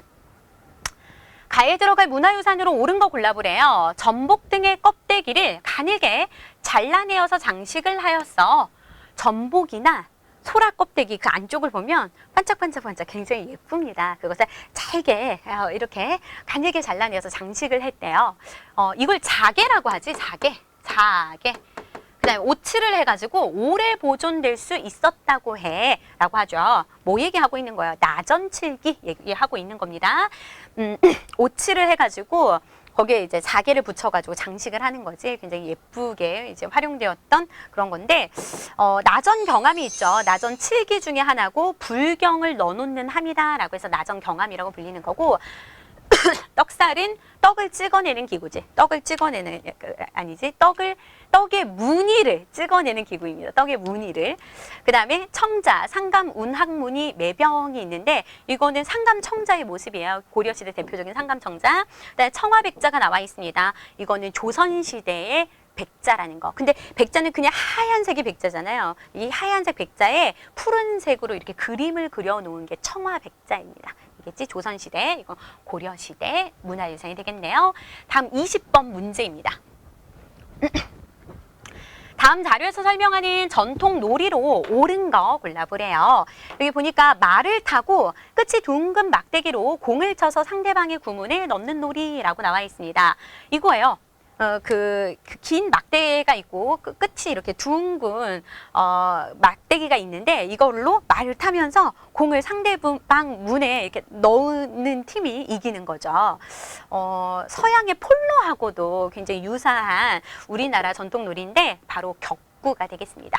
좀 낯선 친구들도 있을 수 있는데 이거 교과서에 나와 있는 거예요. 초등 교과서에 나와 있는 겁니다. 알겠죠? 격구. 고려 중기 이후에 궁중에서 크게 유행했고 조선시대에는 무사들의 무예 훈련에 활용되기도 했습니다. 특히 세종대왕 때 이 격구를 잘해야만 그 무사들이 완벽한 훈련을 할 수 있다라고 생각을 하셨던 것 같아요. 왜냐하면 이것은 말 타면서 공을 쳐가지고 상대방 그 문에 넣어야 되는 거잖아. 그래야 말 타면서 무인들은 뭘 해? 활 쏘기도 하고 창을 사용하기도 하고 칼을 사용하기도 하는데 이거야말로 이 무사들이 반드시 갖춰야 될 그런 요소가 있는 전통놀이다라고 해서 이걸 문과시험 과목에 넣기도 했어요.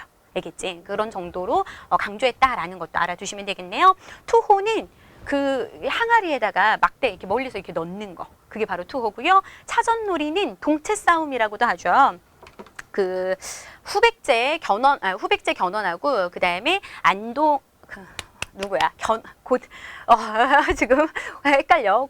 견훤하고 그다음에 왕건하고 고창 전투에서 싸웠는데 거기서부터 비롯된 게 바로 차전놀이죠. 동체 싸움이라고도 하는데 두 개의 동체가 이렇게 있고 상대방의 이 동체를 땅에 떨어뜨리는 편이 승리하는 그런 놀이가 되겠습니다.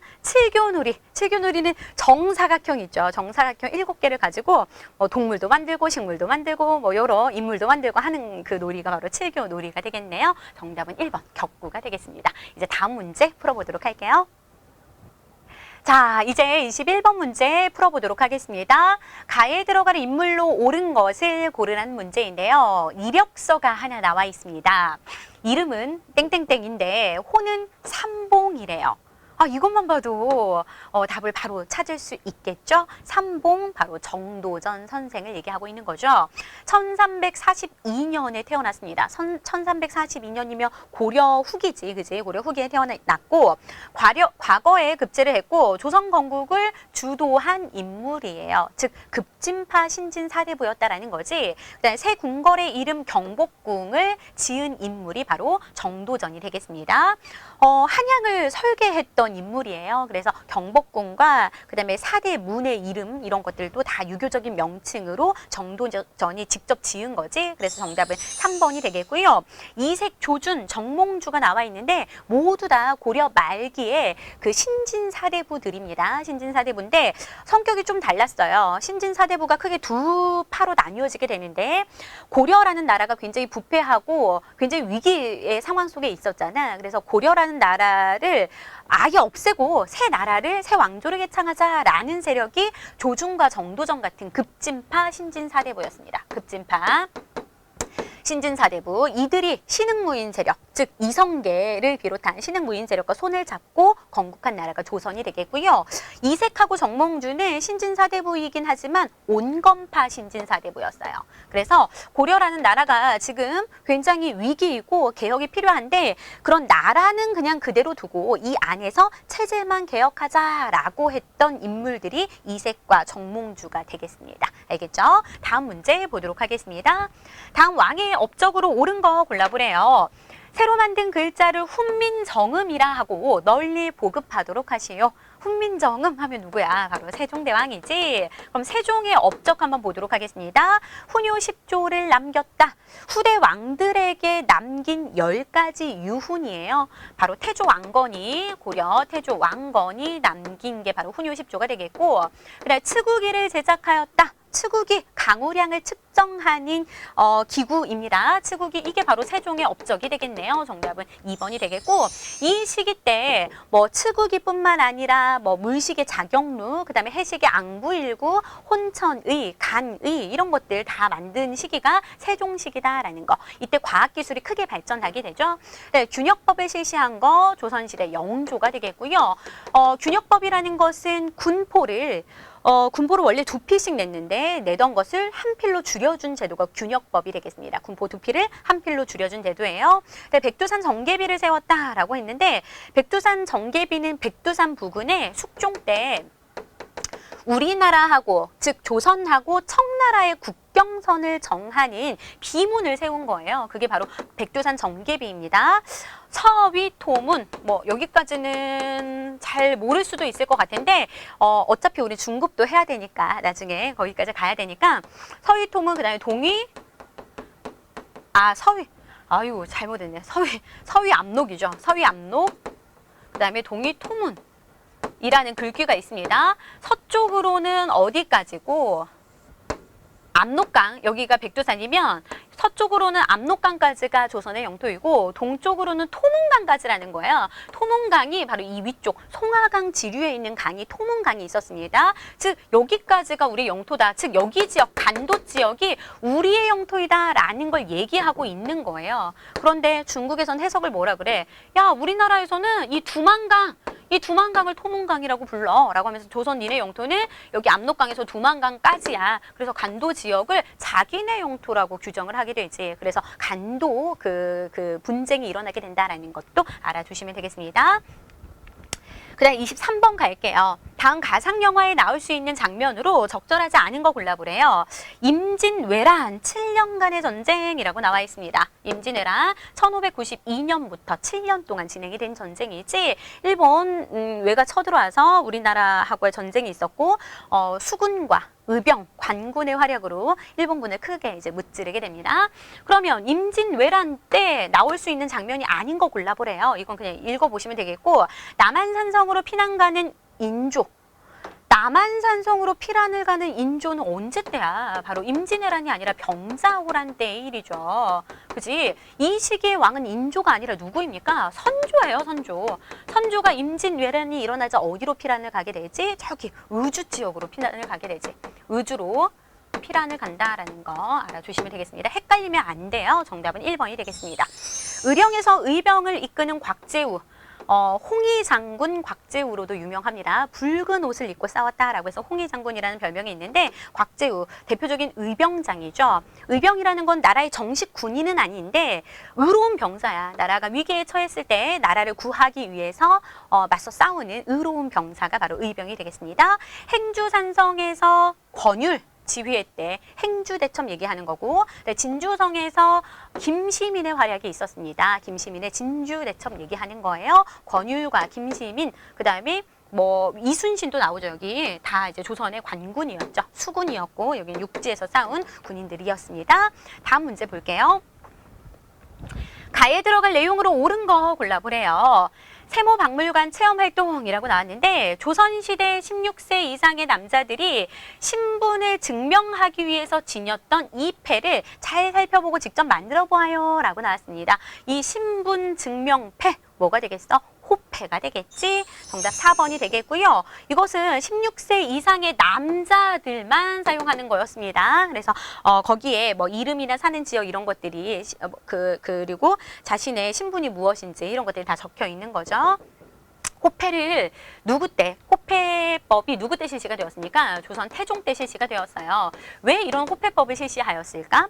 인구의 동태를 파악해서 나라에 세금을 거두고 그 다음에 군역을 부과시키기 위해서 이렇게 호패법을 실시하였다라는 것까지 알아두시면 더 좋겠네요. 나머지 한번 보도록 하겠습니다. 교지는 임금이 신하에게 내린 문서야. 그래서 뭐 신하에게 뭐 관직을 내린다거나 아니면 노비를 내린다거나 아니면 토지를 내린다거나 그때 썼던 그 문서가 교지고, 마패는 이렇게 동그란 패에 말이 이렇게 그려져 있는 거, 말 수에 따라서 말을 빌릴 수 있는 패인데요. 당시에는 뭐 KTX나 아니면 뭐 비행기가 있었던 시기가 아닙니다. 그래서 공무 수행을 하던 관리가 말을 타고 지방까지 내려갈 일이 많았다라는 거죠. 그때마다 마패를 보여주면 역말을 제공해준다라는 거, 말을 빌려준다라는 거 기억하시면 되겠고, 호적이라는 건 잘 알 거예요. 호주를 중심으로, 이제 호주는 주로 남자지, 주로가 아니라 그 당시엔 무조건 남자였지, 호주를 중심으로 그 가족에 이제 어떤 사람들이 있는지 이름하고 생년월일 뭐 등등등이 적힌 게 호적이 되겠습니다. 다음 문제 보도록 할게요. 가에 들어갈 교육기관으로 옳은 거 골라보래요. 이곳은 조선시대의 최고 교육기관인 이곳으로 명륜당이 있대. 이 명륜당에서는 학생들이 유학을 공부하고 토의하던 공간입니다 라고 나와 있어요. 이것만 보고도 알 수 있어야 돼. 조선시대 최고 교육기관은 무엇입니까? 바로 성균관이 되겠죠. 그럼 고려시대의 최고 교육기관은 무엇입니까? 바로 국자감이라는 거 잊지 마셔야 됩니다. 그러면 성균관 물어보고 있는 거고, 나머지 보기 정리하면 서당이라는 건 초등교육기관이죠.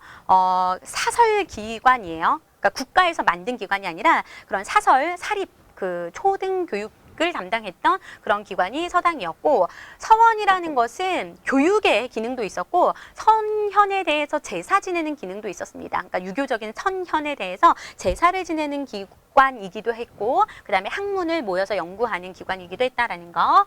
그 다음에 향교는 지방의 중등교육기관이에요. 그러니까 서당을 거쳐서 중등교육기관인 지방인 향교, 그 다음에 중앙에는 사부학당이 있었어요. 사부학당 거쳐서 이제 성균관으로 이렇게 올라가는 코스였지. 그 다음에 26번 볼게요. 당 가상 광고를 통해서 알 수 있는 시기의 모습으로 옳은 거 골라보래요. 보부상들이 가져온 다양한 상품 판매, 상평 통보를 사용하는 거 환영합니다 라고 나와 있어요. 보부상, 그 다음에 상평 통보, 이 두 가지의 키워드를 통해서 우리가 추측해 볼 수 있는 건, 이건 조선 후기구나 라는 거 알 수 있어야 되는데요. 보부상들이라는 건 보상과 부상을 합한 말이죠. 그래서 보찜 메고 돌아다니는 상인들, 등찜 메고 돌아다니는 상인들 다 합해서 말하는 거고, 이 상인들이 보찜 메고 등찜 메고 전국 장시를 돌아다니면서 물건을 팔았던 상인들이고, 상평통보라는 건 조선 후기에 크게 유행했던 화폐가 되겠습니다. 그러면 조선 후기의 모습 한번 보도록 할게요. 목화가 처음 재배되었다. 목화 재배는 어느 시기입니까? 바로 고려 후기에 원나라로부터 문익점이 이 목화를 들여와서 우리나라에 재배하게 된 거지. 그래서 우리나라도 겨울철에 따뜻한 솜이불과 솜옷을 입을 수 있게 된다라는 것도 알아두시면 되겠고요. 골품제라는 신분제도가 있었다. 신라의 엄격한 신분제도, 골품제 얘기하는 거고, 팔관회가 국가적으로 크게 열렸다라고 나와 있어요. 팔관회라는 행사가 국가적으로 크게 열린 건 고려시대입니다. 근데 이것은 고려시대 때부터 있었던 건 아니에요. 삼국시대부터 팔관회라는 행사는 있었는데 고려시대에 국가적으로 아주 큰 행사로 열게 되었다라는 거 알아두시면 되겠네요. 태조 안건이 훈요 10조에 보면 이 팔관회와 연등회, 불교 행사들을 성대에 치를 것을 중요하게 여길 것을 강조하고 있죠. 그 다음에 모내기법이 전국적으로 보급이 되었다. 이게 정답이 되겠네요. 이게 조선 후기지? 조선 후기. 모내기법 무엇입니까? 그 전까지는 직파법을 사용했어요. 직접 벽실을 그냥 논에다 이렇게 뿌리는 거예요. 그게 바로 직파법이죠. 근데 모내기법은 모판에 벽실을 뿌려가지고 여기서 싹을 틔웁니다. 싹을 틔워가지고 이 싹을 틔운 이 모를 한 땀 한 땀 물이 있는 논에 한 땀 한 땀 옮겨 심는 거죠. 그게 바로 이제 모내기법이 되겠습니다. 이 모내기법의 보급으로 인해서 수확량이 크게 늘어나게 되고 그다음 일손 절감의 효과를 보게 된다라는 것도 알아두시면 되겠네요. 네, 27번 보도록 하겠습니다. 가에 들어갈 책으로 옳은 거 골라보래요. 보니까 동학이 나와 있습니다. 동학. 서학에 대비해서 만든 최재우가 창시한 종교가 바로 동학인데요. 최재우가 창시했고 포교 가사집을 지금 묻고 있습니다. 주요 사상은 사람이 곧 하늘 인내천 사상 얘기하고 있는 거죠. 인내천 사상도 있었고 또 이 세상이 멸망하고 끝나고 새로운 세상이 열릴 것이다 라고 하는 후천 개벽 사상도 있었다라는 거 알아두세요. 여기 사람이 곧 하늘이다 라는 건 인내천을 가리키는 겁니다. 그러면 포교 가사집 한번 찾아볼게요. 동학의 포교 가사집 뭡니까? 포교 가사집은 뭐야? 전도 활동할 때 썼던 포교 활동할 때 썼던 가사집 뭐가 있냐라는 거죠. 바로 용담유사가 되겠습니다. 동학에는 경전과 포교 가사집이 있는데 동학의 경전은 무엇이었습니까? 경전은 바로 동경대전이라는 게 있고 동경대전 포교 가사집에는 용담유사라는 게 있다라는 거 알아두셔야 돼요. 농사직설은 뭐냐? 세종 때 발행한 농서지 세종 때 우리 농토 현실에 맞는 농사법을 소개한 책입니다. 그 전까지는 중국 거 갖다가 썼거든. 근데 우리나라 농토 현실엔 맞지 않잖아요. 그래서 우리나라 농토 현실에 맞는 농사법을 소개한 농서가 되겠고 그 다음에 목민심서는 조선 후기 정약용이 썼던 책이죠. 정약용, 목민관들. 목민관이 뭐냐면 지방관들을 얘기하는 거예요. 지방관리들. 지방관리들이 지켜야 할 덕목들 이런 것들을 쓰고 있는 책이 목민심서가 되겠고 천주시리는 천주교 교리. 천주교 교리가 담긴 서학 서적입니다. 그래서 이걸 가지고 와서 우리나라에 천주교를 많이 보급을 시킨 거죠. 이거는 선교사 마테오 리치가 쓴 거예요. 이걸 번역해가지고 천주교를 전파했다라는 것도 알아두시면 되겠네요. 28번 갑니다. 가에 들어갈 사건으로 옳은 거 골라보래요. 주제 땡땡땡. 왜 일어났나요? 세도 정치로 인한 부정부패와 평안도 지역에 대한 차별 때문에 일어났어요. 평안도 지역에 대한 차별 굉장히 중요한 포인트 나왔습니다. 이것 때문에 일어난 난 홍경래의 난이 되겠죠. 이 시기 세도 정치 시기였습니다. 순조, 헌종, 철종 3대에 걸쳐서 60년간 세도 가문들이 집권했었던 그 세도 정치 시기 때 많은 농민 봉기가 일어나기도 했는데 그 중에 하나가 이제 홍경래의 난이 되겠죠. 이 순조 때 일어나게 되었는데 한때 청천강 이북 지역을 장악하기로 했어요. 평안도 지역 그 지역에서 일어났으니까 청천강 유역을 장악하기로 했지만 금방 광군에게 진압당하게 됩니다. 정주성에서 진압당하게 된다라는 거 알아두시면 되겠네요. 홍경래라는 실패로 끝났지만 그 뒤에 농민봉기에 크게 영향을 주었다라는 걸 기억하시면 되겠고 이게 바로 순조 시기 1811년에 일어난 홍경래의 난 3번이 정답이 되겠네요. 나머지 정리합니다. 나머지 보기도 정말 시험 문제 잘 나오는 보기들이지 만적의 난, 그 다음에 망이망소이의 난 이건 무신집권기에 일어난 난이 되겠습니다. 만적이라는 사람은 누구였어? 최충원의 산업이었지. 이제 신분 해방을 강조하면서 신분 해방을 주장하면서 일으킨 난이었습니다. 어디서? 개경에서. 최충원의 산업이었던 만적이 왕후장상의 씨가 따로 있냐라고 하면서 왕후장상 뭐야? 누구는 태어날 때부터 왕이고 누구는 태어날 때부터 재상이고 뭐 장군이고 그러냐? 우리도 그런 사람들 될 수 있다라고 하면서 신분 해방을 꿈꾸면서 난을 일으켰지만 사선의 발각이 되어서 결국에 비참한 최후를 맞이하게 됩니다. 그 다음에 망이 망소의 난도 무신 집권기에 일어난 난인데 이거는 그 소 지역에 대한 차별 대우 때문에 특수행정구역이 있었잖아요. 향, 소, 부곡. 특수행정구역에 대한 차별 대우 때문에 일어난 게 망이 망소의 난이죠. 어디서 일어났어요? 공주 명학소, 공주 명학소에서 일어나게 된다라는 거. 이 소가 이소예요. 소에 대한 차별. 왜냐하면 이 특수행정구역이었던 향, 소, 부곡은 신분은 양민이에요. 신분은 여기 사는 사람들 신분은 양민인데 천한 대우를 받았다라는 거지. 세금도 더 많이 거두고 거주 이전의 자유도 없었고 세금도 많이 이런 차별을 많이 당해서 소 지역 사람들이 일으킨 난이다라는 거. 이자겸의 난은 이자겸 문벌귀족의 대표적인 사람이었지. 경원이씨 가문이었죠. 이자겸이 난을 일으킨 건 자기가 그 자기의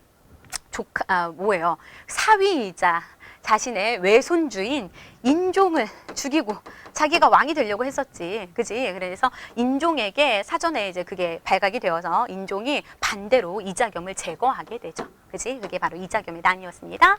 다음 문제 보도록 할게요. 다음 검색창에 들어갈 인물로 옳은 거 골라보래요. 보니까 조선 후기 실학자다라고 나와 있어요.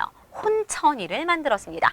청해 가서 여러 가지 천문기구를 구경하고 청해 학자들과 교류하였는데 귀국 후에 의삼문답을 저술하였는데 이 책에서 지구가 하루에 한 번씩 돈다라고 주장하고 있습니다. 조선 후기 중상학파 실학자죠. 바로 누구야? 홍대용에 대한 이야기가 되겠고 혼천이는 우리 앞에서 세종 시기에 장영실이 만들었다라는 거 배운 적 있을 거예요. 그래서 천체를 관측하는 기구인데 이게 이때도 만들어진다라는 거 알아두시면 되겠습니다. 홍대용이 조선 후기에 혼천이를 만들고 천문 관측기구야. 그리고 의삼문답이라는 책을 저술하게 되었는데 여기는 어떤 내용들이 담겨져 있냐면 지구가 하루에 한 번씩 돈다라는 거예요. 뭐야? 자전하고 있다라는 거지. 지전설을 얘기하고 있습니다. 지전설. 지구가 하루에 한 번씩 돈다라는 걸 지전설이라고 하는데 이것을 주장하게 된다라는 거 정리해 두시면 되겠네요. 김정우 대동여지도로 유명한 인물이죠. 대동여지도를 제작하였고 근데 박제가 뭐 했습니까? 북학의를 저술하였습니다. 쓰지 않을게요. 그냥 여기 대동여지도 이거 너무 유명하니까 알 거고 북학의라는 책을 썼다라는 거. 역시 중상학파 실학자입니다. 유형원은 중농학파 실학자야. 농업을 중시했던 중농학파 실학자로 반계수록이라는 책을 썼다라는 것도 알아두시면 되겠네요. 반계유형원이야. 그래서 반계수록이라는 책을 썼고요. 다음 문제 보도록 하겠습니다. 밑줄근 이 왕의 업적으로 옳은 거 골라보래요. 탕평의 의지, 도장에 담다라고 나와 있는데 탕평책 하면 영조, 정조 떠오를 거예요. 누구인지 한번 보도록 하겠습니다. 이 왕은 규장각을 통해, 규장각 나왔으면 딱 끝났지? 바로 정조 물어보고 있는 거죠. 규장각을 통해서 학문 연구를 장려하였고 독서를 좋아하였고 자신의 책에 개인 도장 찍는 것을 즐겼대. 그 중에는 탕평의 뜻을 새긴 도장도 있었는데 할아버지 영조를 이어 즉 이것은 누구야? 손자였던 정조 얘기하고 있는 거죠. 탕평책을 추진하려는 의지를 담은 것이다 라고 나와 있습니다. 규장각은 왕실의 도서관이자 그 다음에 정책을 연구했던 그런 기관이죠. 정조의 그런 개혁을 뒷받침했던 기구가 규장각이 되겠고 역시 탕평책을 추진하려고 했었다라는 것까지 정리해 볼 수 있겠네요. 한번 보겠습니다. 북벌을 추진했던 조선시대의 왕 누구 있었어요? 효종이 있었지. 병자호란 이후에 청에 대한 원수를 갚자라고 하면서 북벌을 추진했지만 이걸 실행에 옮기진 못합니다. 효종이 너무 일찍 죽고요. 청의 군대가 너무 강성했어. 그래서 추진하진 못하지만 그래도 북벌 계획을 세웠다는 거 알아두시고 척화비를 건립한 거 누구입니까? 고종시대의 흥선대원군이지. 그러니까 흥선대원군은 왕이 아니잖아요. 그치? 알고는 있어야 돼. 흥선대원군이 왕이 아니라는 거. 흥선대원군이 서양이 침략했을 때, 서양이 쳐들어왔을 때 싸우지 않는 것은 그들과 화친하는 것이요. 화친을 주장하는 것은 나라를 파는 일이다라고 하면서 척합이 화의를 배척하는 비석을 세웠다라는 거 알아두시고, 네, 경국대전을 완성한 건 성종의 업적이죠. 세조 때부터 편찬하기 시작해서 성종 때 완성되었다라는 거, 조선시대 최고 법전이 되겠고요. 수원화성을 건설한 거 바로 정조의 업적이 되겠네요. 정답은 4번이 되겠습니다. 이제 다음 문제 풀어보도록 할게요. 자, 이제 31번 문제 보도록 하겠습니다. 다음 답사 지역을 지도에서 옳게 찾은 것을 묻고 있는데요. 여기 보니까 어제연 장군이 미군과 맞서 싸웠던 광성보라고 나와 있습니다. 광성보 어디에 있는 곳이야? 바로 강화도에 있는 곳이죠. 강화도의 광성보 전투. 뭘 얘기하고 있습니까? 신미양요 얘기하고 있네요. 이것은 신미양요. 강화도에서 일어난 거잖아. 병인양요, 신미양요 모두 강화도 지역에서 일어난 거고, 최초의 근대적 조약을 맺은 연무당 예터라고 나와 있는데, 최초의 근대적 조약, 강화도 조약 얘기하고 있습니다. 강화도 조약 1876년 우리나라가 문을 열게 된 조약이 되겠지. 역시 강화도 지역을 얘기하고 있는 겁니다. 한번 찾아볼게요. 정답 강화가 되겠지. 정답은 1번이 되겠네요. 다음 문제 보도록 하겠습니다. 다음 사진전에 전시돼 사진으로 적절하지 않은 거 골라보래요. 근대 문물 사진전입니다. 개항 이후에 처음 들어온 근대 문물의 모습이 담긴 그런 사진들을 전시하는 그 사진전인 것 같은데, 개항 이후, 즉 1876년 강화도 조약 이후에 근대적인 문물이 많이 들어오게 됩니다. 그때 들어온 거 아닌 거 골라보라는 거예요. 기차, 전화기, 전신기, 자명종이 나와 있습니다. 이 시기에 기차, 전화기, 전신기, 전기, 철도 이런 것들이 다 들어오게 되죠. 이건 다 근대 문물의 모습이 맞는데 개항 이후에 들어온 건데, 4번 자명종은 조선 후기에 서양에서 들어온 물건들입니다. 생각이 나셔야 돼요. 이거 조선 후기야. 조선 후기에 우리나라의 서양 문물들이 전래가 되는데, 자명종은 알람종이죠. 그지? 알람, 자동 알람이 되는 그런 알람 시계고, 그 다음에 멀리까지 볼 수 있는 망원경 역할을 했던 천리경이 있었고, 그 다음에 세계 지도였던 고려망국전도, 그 다음에 서학, 천주교의 그 천주실이라고 아까 앞에서 얘기했었지. 그런 것들, 그런 서적들이 다 조선 후기에 들어온 서양 문물이다라는 거 따로 정리해 두셔야 돼요. 알겠지? 네, 33번 문제 가보도록 할게요. 다음 가상 뉴스에서 보도하고 있는 사건으로 옳은 거 골라보래요. 김홍집을 중심으로 한 군국 기무처에서는 신분제와 과거제를 폐지하는 등의 여러 가지 개혁을 추진한다고 발표하였습니다. 라고 나왔어요. 군국 기무처에서 개혁안을 발표한 건데, 군국 기무처 김홍집 바로 가보개혁을 추진했던 인물이고 가보개혁을 추진했던 기구입니다. 그래서 이것은 가보개혁과 관련되어 있다는 거 알 수 있어야 돼요. 1894년에 가보개혁과 관련이 있다는 거. 우리나라의 근대적인 개혁이죠. 그치? 여기에서 신분제가 폐지되었다는 거 굉장히 중요한 포인트입니다. 그리고 과거제가 폐지되었다는 것까지 알아두시고요. 나머지 보기 정리합니다. 갑신정변은 1884년에 일어난 우정국 개국 축하연 자리에 우정국 개국 축하연 자리에서 급진 개화파들이 정변을 일으킨 사건이죠. 그지? 그게 바로 갑신정변이 되겠고, 그리고 광무개혁은 1897년에 대한제국이 선포된 다음에 대한제국에서 이루어진 개혁이 광무개혁이 되겠습니다. 이 시기에는 산업과 교육을 많이 육성시키려고 노력을 했다라는 거 알아두시면 되겠고요. 네, 이모군란은 1882년에 이모년에 일어난 군대의 난이에요. 구식군인과 신식군인의 차별 대우 때문에 구식군인들이 일으킨 난이 되겠지. 그래서 나머지 사건들도 알아두셔야 되고요. 정답은 가보개혁 2번이 되겠습니다. 34번 넘어갈게요. 가에 들어갈 내용으로 옳은 거 골라보래요. 나라를 걱정한 선비 최익현이라고 나왔는데, 면함 최익현 선생 이야기가 나왔습니다. 성리학을 공부하였다. 그 다음에 개항에 반대하는 상소를 올렸다라고 나와 있어요. 성리학을 공부한 대표적인 성리학자였고, 그리고 위정척사 사상을 가진 위정척사파였습니다. 그리고 우리나라가 개항을 하려고 할 때, 아까 그 강화도 조약 맺으려고 할 때 이것에 반대하는 상소를 올리게 되죠. 그러니까 외놈이나 서양놈들이나 다 똑같다라는 거예요. 외양, 그러니까 다 똑같다라는 거지. 그래서 절대로 개항하면 안 된다라는 걸 주장했는데, 그거 이거 말고도 어떤 일들을 더 하셨는지 골라볼게요. 독립신문을 발행하였다. 독립신문 발행한 거 서재필이 되겠습니다. 서재필이 1896년이지, 그지? 그때 독립신문을 발행하고 독립협회를 만들었었죠. 서재필의 활동 내용이었고, 항일 의병을 일으키다. 이거 정답이 되겠네요. 최익현 선생 무슨 의병을 일으켰습니까? 을미사변 때 을미의병이 있었고, 그 다음에 을사조약 이후에 을사의병이 있었죠. 그 을사의병을 일으킨 인물이 바로 최익현입니다. 을사의병. 뭐 최익현, 민종식, 그 다음에 신돌석 장군도 굉장히 유명한데 그 시기에 이제 항일 의병을 일으켰다라는 거 알아두시면 되겠습니다. 을사조약에 반대해서 의병을 일으킨 거고 여기서 결국 체포가 되어서 저기 스시마 섬으로 유배 당하게 됩니다. 유배 가시게 돼요. 거기에서 적국이 주는 그런 음식들을 전혀 드시지 않지. 그래서 물도 드시지 않고 밥도 드시지 않고 그래서 결국에는 아사하시게 돼요. 굶어서 돌아가시게 됩니다. 그러니까 굉장한 자신만의 그런 소신이 있었던 분이지. 정답은 2번이 되겠고요. 그다음에 물산장려운동을 이끌어 나간 거. 이거는 물산장려운동은 1920년대에 경제적인 자립운동이다라고 생각하시면 돼요. 일제강점기 하에 경제적인 자립운동이고 이것을 주도했던 건 평양의 조만식. 평양의 조만식을 중심으로 물산 장려운동, 우리 물산을 장려하자라는 거예요. 국산품 애용하자라는 겁니다.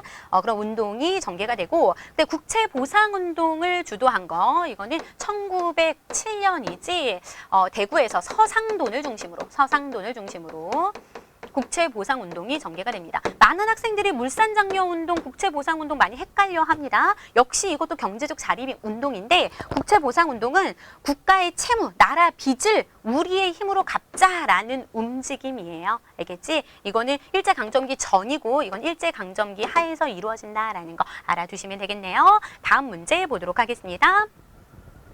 선생님의 질문에 대한 학생의 대답으로 옳지 않은 거 골라보래요. 보자. 일제 식민지 경제정책에 대해서 말해볼까요? 라고 나와 있는데요. 일제 식민지 경제정책 하면 머릿속에 몇 가지가 딱딱딱 떠올라야 돼. 시기별로 10년대, 20년대, 30년대 이후 해가지고 떠올라야 되는데요. 토지조사 사업을 실시했어요. 이거 1910년대에 식민지 경제정책이라고 볼 수 있겠네요. 표면적인 목적은 뭐였습니까? 우리나라 그 토지 소유권을 근대적으로 이제 바꾼다라는 거였죠. 그래서 토지 신고를 하라라고 얘기했는데 실질적인 일본의 의도는 뭐였어? 조선의 토지를 강탈할 목적이었다라는 거 기억하시면 되겠습니다. 신고된 토지에는 세금을 세게 붙이고 신고하지 않은 토지는 조선 총독부에서 몰수해가지고 이것을 동양척식 주식회사에 팔게 되지 그 동양척식 주식회사는 일본인 지주들에게 이거 헐값에 우리나라의 토지를 넘기게 됩니다. 그래서 우리나라에서 일본인 지주가 많아지고 우리나라 사람들은 소작농으로 남의 땅에서 빌려서 농사짓는 소작농으로 전락하는 그런 일들이 토지조사 사업 이후에 일어나게 된다는 거 알아두시면 되겠네요. 신고주의 원칙으로 이루어지게 되는 거지. 그 다음에 산미증식계획. 산미증식계획은 1920년대 식민지 경제정책이라고 볼 수 있겠네요. 일본에서 쌀이 부족해지자 그 부족한 쌀을 우리나라에서 충당하려고 했었던 정책이에요. 그래서 쌀의 증산을 증식하자라는 거야. 쌀 생산량을 하는 그런 계획이에요. 그래서 진해가 부족한 걸 왜 우리나라에서 채우려고 했는지 그래서 뭐 품종 개량 그 다음에 또 뭐 수리 시설을 확충해가지고 쌀이 증산이 됩니다. 실질적으로 쌀 생산량이 늘어나게 돼요. 그런데 증산량보다 훨씬 더 많은 수탈량 때문에 결국에 우리나라 국내 식량 사정은 굉장히 어려워진다라는 거 알아두시면 되겠네요. 그러니까 10년대 토지조사 사업으로도 어려워졌는데 20년대 산미증식계획으로 완전 휘청하게 되는 거지. 그래서 우리나라 사람들은 쌀을 먹지 못하고 만주에서 들여온 안 좋은 잡곡 같은 거 먹고 살거나 아니면 토지가 없으니까 만주나 연해주 지역으로 이동해가지고 살기도 했다라는 거 알아두시면 되겠습니다. 그 다음에 당백전을 발행했어요 라고 나왔는데 당백전 하면 이거 흥선대원군 시기에 경복궁을 중건하기 위해서 발행한 화폐가 당백전이죠. 그치? 흥선대원군이 경복궁을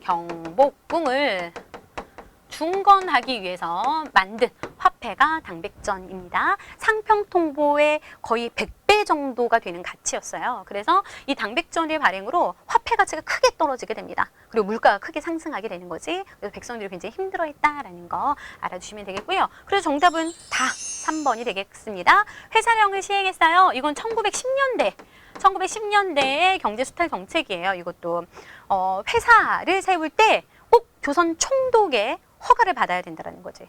우리나라 민족 기업을 다 뭐 하려고 성장하는 것을 억제시킬 목적으로, 우리 민족 기업이 막 성장하는 것을 억제시킬 목적으로 니네 회사 세울 때 무조건 총독의 허가를 받아야 돼 라고 회사령을 실시했다라는 거. 허가제였죠. 허가제. 그래서 우리 민족 기업이 거의 죽었어요.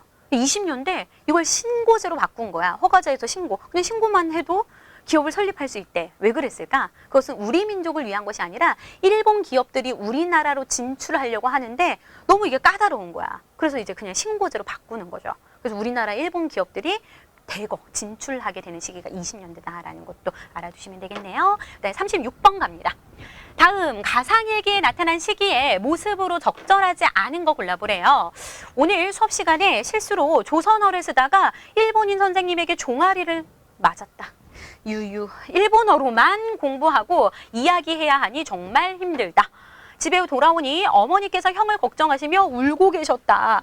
일제가 미국과의 전쟁을 벌이면서 뭐 얘기하는 거야? 태평양 전쟁 얘기하는 거죠. 형을 강제로 끌고 갔기 때문이다. 형을 강제로 끌고 갔대. 전쟁터에 끌려간 형. 일본어로만 공부해야 하는 거, 일본어만 사용해야 하는 거, 다 어느 시기에 그런 모습을 얘기하고 있는 거예요. 민족 말살 통치가 이루어졌던 시기 1930년대 후반부터 40년대까지 얘기하는 거죠. 민족 말살 통치가 이루어졌던 1930년대 거의 후반이에요. 여기서부터 이제 우리가 광복을 맞이하는 45년까지, 그때까지 40년대까지 쭉 이루어졌던 통치가 일본의 일제의 민족 말살 통치가 되겠습니다. 아예 우리 민족을 말살시켜서 그들이 이제 30년대 후반부터 40년대까지 대륙 침략 전쟁이 굉장히 많았어요. 여러 나라하고 전쟁이 많았는데 그 침략 전쟁에 우리 민족을 동원하는 거야. 그러니까 인적 자원, 물적 자원을 다 빼가는 거지. 우리나라에서. 우리 민족을 아예 말살시켜서 그들의 전쟁에 동원시키기 위한 정책이었다라는 거 알아두시면 되겠네요. 한번 찾아볼게요. 정답은 3번인데 나머지 한번 보자. 이 시기에 이루어졌던 일, 강제로 신사 참배하는 학생들. 그 신사에 절하는 거죠. 참배하는 거. 신사라는 것은 일본의 왕실의 그런 조상들 모셔놓은 곳이 신사고, 또 일본을 위해서 공을 세운 그런 사람들을 모셔놓은 곳이 신사예요. 일본을 위해서 공을 세웠다는 건 뭐야? 우리나라 침략하고 식민지 지배에 앞장섰던 그런 사람들에게 우리가 참배를 하고 있다는 거지. 참 어이없는 일이죠. 그 다음에 황국신민서사를 암송하는 아이들. 황국이라는 건 지네 나라, 일본을 가리키는 겁니다. 대황국에 니네는 신민, 신화된 백성이라는 거예요. 우리를 가리켜서. 그래서 그것을 어렸을 때부터 세뇌시키기 위해서 어린 아이들로부터 하여금 계속 암송하게끔 시킵니다. 그래서 우리는 천황폐하에 충성된 신민으로서 충성을 다할 것을 맹세합니다. 막 이런 것들을 어렸을 때부터 암기하게끔 시켰고, 그 다음에 이거 보자. 강제징용된 노동자들, 강제징용, 강제징병 을 통해서 노동자 끌고 가서 탄광이나 힘든 곳에서 일시킨 게 이 시기고, 강제징병, 전쟁에 강제로 징병을 해갔던 시기가 또 이 시기다라는 거 알아두시면 되겠네요. 3번 유경공원에서 수업을 받는 학생들. 유경공원은 근대적인 교육기관이죠. 그래서 우리나라 최초의 근대적인 관립 국립교육기관이에요. 관에서 세운, 국가에서 세운 교육기관이다라는 거. 그거 알아두셔야 돼요. 우리나라 최초의 근대적 사립학교는 함경도 덕원주민들이 건립한 원산학사라는 거. 이거는 최초의 국립교육기관이라는 거. 관립 국립교육기관.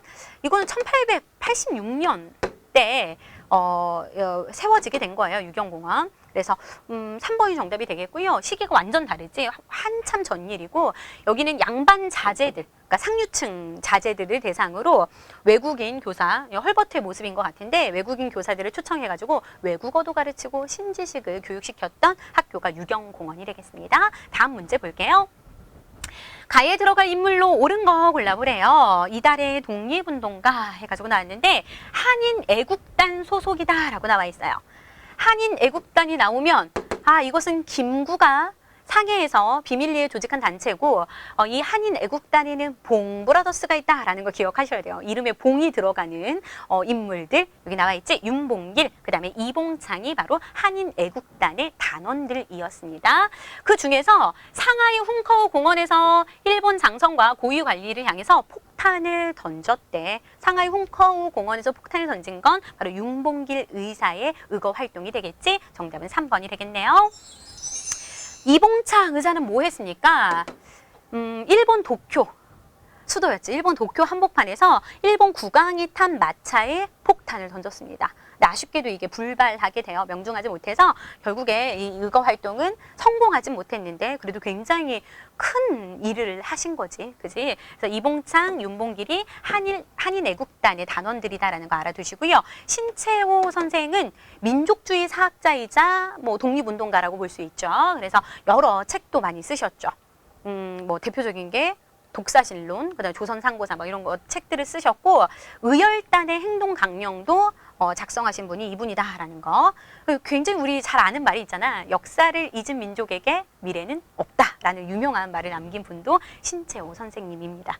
안중근 의사는 1909년 하얼빈역에서 만주 하얼빈역에서 이토 히로부미를 사살했던 인물이 안중근 의사죠. 이토 히로부미는 초대 통감으로 온 사람이에요. 우리나라 통감부에 초대 통감으로 온 사람. 즉 우리나라 침략에 앞장섰던 1인이지. 1인을 제거하신 아주 위대한 분이 안중근 의사가 되겠습니다. 다음 문제 볼게요.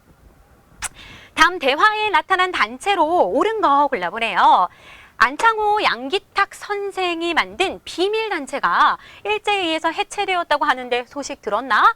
그래, 대성학교와 오산학교를 세워서 민족교육에도 힘썼다는데 굉장히 안타까운 일이야 라고 얘기하고 있습니다. 안창호, 양기탁, 뭐 이런 이승훈 이런 선생들에 의해서 만들어진 비밀단체 무엇이 있었습니까? 바로 신민회가 있지. 정답은 1907년에 만들어진 신민회가 되겠고요.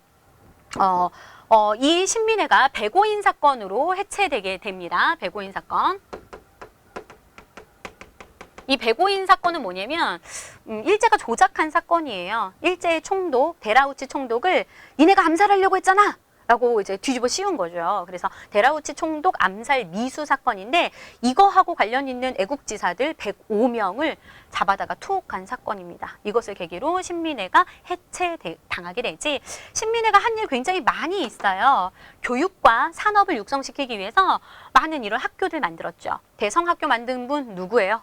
바로 안창호 선생, 그 다음에 오산학교는 저기 정주 지역에 그 이승훈 선생이 만든 학교가 되겠고요. 그 다음에 자기회사, 태극서관 이런 회사들도 많이 만들었던 단체가 신민회. 또 만주 삼원보에는 독립운동기지를 건설하기도 했고 신흥무관학교를 설립하기도 했던 단체가 신민회다라는 거. 신민회의 그런 그 업적들 알고 계셔야 됩니다. 그 다음에 의열단도 중요하죠.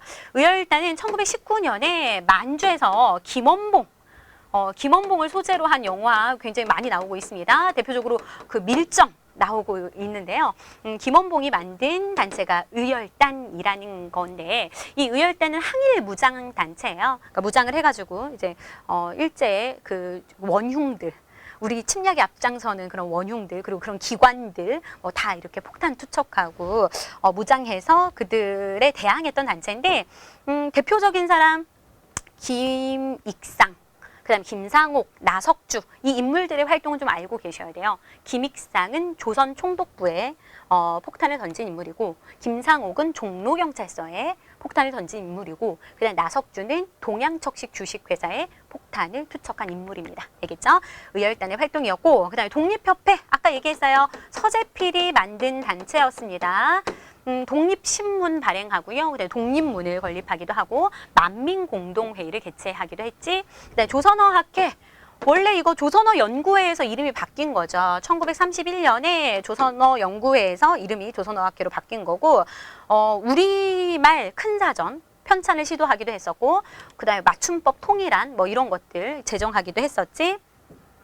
알아두시면 되겠습니다. 1942년에 조선어학회 사건으로 조선어학회 사건으로 해산당하게 돼요. 일제에서 이제 강제로 해산당하게 된다라는 것도 공부를 좀 더 하시면 다 알게 될 겁니다. 그다음에 39번 갈게요. 가에서 달을 일어난 순서대로 옳게 나열해 보래요. 6.25 전쟁의 전개 과정 해가지고 나와 있는데요.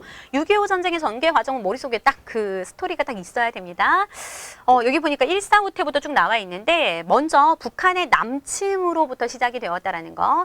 준비가 되지 못한 상황에서 3일 만에 서울을 뺏기게 되지. 그래서 3일 만에 서울이 함락당하게 되고 우리는 저 밑에 낙동강 이남으로 후퇴하게 됩니다. 이때 유엔군이 참전하게 되죠. 유엔군 파병으로 인해서 이때 인천 상륙작전이 시도가 되는 거예요. 그래서 메가더 장군의 인천 상륙작전이 성공하면서 이 낙동강 유역에 있었던 북한군을 쭉 밀고 올라가게 됩니다. 올라가서 어디까지 올라갔어? 압록강 유역까지 올라가게 되죠. 그래서 거의 이제 우리가 통일을 이루나 생각을 했었는데 그때 누가 참전하게 돼요? 중국군이 개입하게 됩니다. 중국군이 북한군을 도와서 쭉 밀고 내려오자 다시 서울을 뺏기게 돼요. 그때 후퇴, 그때 압록강 유역에서부터 쭉 내려온 후퇴를 1사 후퇴라고 하지. 1월 4일의 후퇴. 그래서 이게 먼저가 되겠고 그 다음에 1사 후퇴, 중국군의 참여로 1사 후퇴가 있었다라는 거 알아두시고요.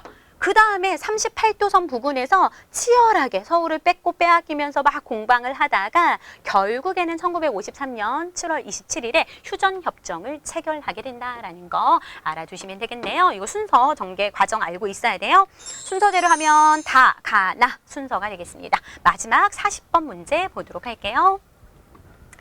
가에 들어갈 사건으로 옳은 거 골라보래요. 민주주의를 위한 노력. 세계 기록유산으로 등재가 되다라고 나와 있는데 세계 기록유산에 등재된 기록물 찾아보라는 거예요. 1980년 광주에서 광주 나오면 딱 이거 5.18 민주화운동이구나 라는 거 감 잡을 수 있었을 텐데 신군부에 저항한 이 운동과 관련된 기록물이 유네스코 세계 기록유산으로 등재가 되었습니다 라고 나왔습니다. 이건 나머지는 읽어보시면 되겠고요. 정답은 4번 5.18 민주화운동이 되겠고 신군부 누굴 얘기하는 거예요? 박정희 대통령이 1979년에 10월에 이제 10.26 사태로 그 10월 26일에 서거한 다음에 신군부가 집권을 하게 됩니다. 전두환을 중심으로 한 새로운 군부 세력이 집권을 하고 또 민주주의를 탄압하게 되지. 그래서 신군부 퇴진을 요구하면서 광주에서 1980년에 5.18 민주화운동이 일어나게 돼요. 이 과정에서 계엄군과 정부 계엄군과 시민들이 막 싸우면서 그 진압당하면서 시민들의 굉장히 많은 희생과 그런 사망이 있었다라는 걸 좀 알아두셔야 돼요. 알겠지? 그러니까 이건 민주화를 위해서 굉장히 노력한 거지. 그래서 다른 나라의 귀감이 될 수 있기 때문에 이것이 세계 기록유산으로 등재가 된 거예요. 알아두셔야 되고요. 부마항쟁 보겠습니다. 부마항쟁은 부산 마산 지역을 가리키는 말입니다. 1972년에 박정희 정권에서 유신헌법을 발표하게 되지. 그래서 유신헌법에 대항해서 부산과 마산 지역을 중심으로 항쟁이 일어나게 된 거예요. 1979년 유신체제 반대 운동이다라는 거 알아두시면 되겠고 그 다음에 4.19 혁명은 뭐에 반대하는 거야? 3.15 부정선거에 반대해서 일어난 게 4.19 혁명이 되겠지? 누구 정권? 이승만 정권의 3.15 부정선거에 반대해서 일어난 혁명, 4.19 혁명이 되겠고요. 네, 6월 민주항쟁, 이건 1987년이지. 1987년. 1987년에 이제 전두환 정권 시기입니다. 그때 민주주의를 탄압하고 언론을 통제하고 많은 시민들을 통제하자 대통령을 국민들이 직접 뽑을 수 있게 해줘라 라고 하는 대통령 직선제를 요구하면서 일어난 항쟁이 6월 민주항쟁이에요. 대통령 직선제. 그 전에는 대통령을 그 간접 선거로 뽑은 거죠. 그러니까 국회의원들이나 이런 그 선거인단에서 간접적으로 뽑았는데 대통령을 국민들이 직접 뽑을 수 있게 해줘라 라고 하면서 전국적으로 항쟁이 일어났고 그래서 이것이 받아들여져서 6.29 민주화 선언이 발표가 됩니다. 그 6.29 민주화 선언의 그 내용이 뭐냐면 대통령 직선제 개헌이죠. 그 다음부터 이제 대통령을 국민들이 직접 뽑을 수 있게 되었다라는 것도 알아두시면 되겠네요. 네, 그래서 정답은 4번이 되겠습니다. 여기까지 모든 문제를 풀어봤습니다. 네, 여기까지 32회차 한국사능력검정시험 초급 문제를 모두 풀어봤습니다. 어떠셨나요? 좀 쉬운 문제들이 많이 있었죠? 핵심만 알아도 풀 수 있는 그런 문제들이 꽤 많이 있었습니다. 하지만 다음 시험에서 또 난이도가 어떻게 나올지 모르는 거니까 좀 꼼꼼하게 중요한 내용들을 바탕으로 좀 꼼꼼하게 공부해 두시길 다시 한번 부탁을 드리겠고요. 우리 교재 기출 외전이 단기간에 합격하기에 굉장히 최적화가 된 교재예요. 그래서 우리 교재 기출 외전을 활용하셔서 다음 시험에서 꼭 합격의 영광을 누리시길 바라겠습니다. 혼자 공부하다가 좀 어려우신 학생들은 제가 기출 외전을 가지고 이 교재를 가지고 엠베스트와 엠주니어에서 이론 강의를 진행하고 있어요. 이론과 문제풀이 강의를 같이 진행하고 있으니까 들어오셔서 강의 들어보셔도 좋을 것 같습니다. 그럼 저는 다음 회차 해설 강의에서 또 만나 뵙도록 하겠습니다. 지금까지 엠베스트 엠주니어 사회역사 강사 한유진이었습니다. 감사합니다.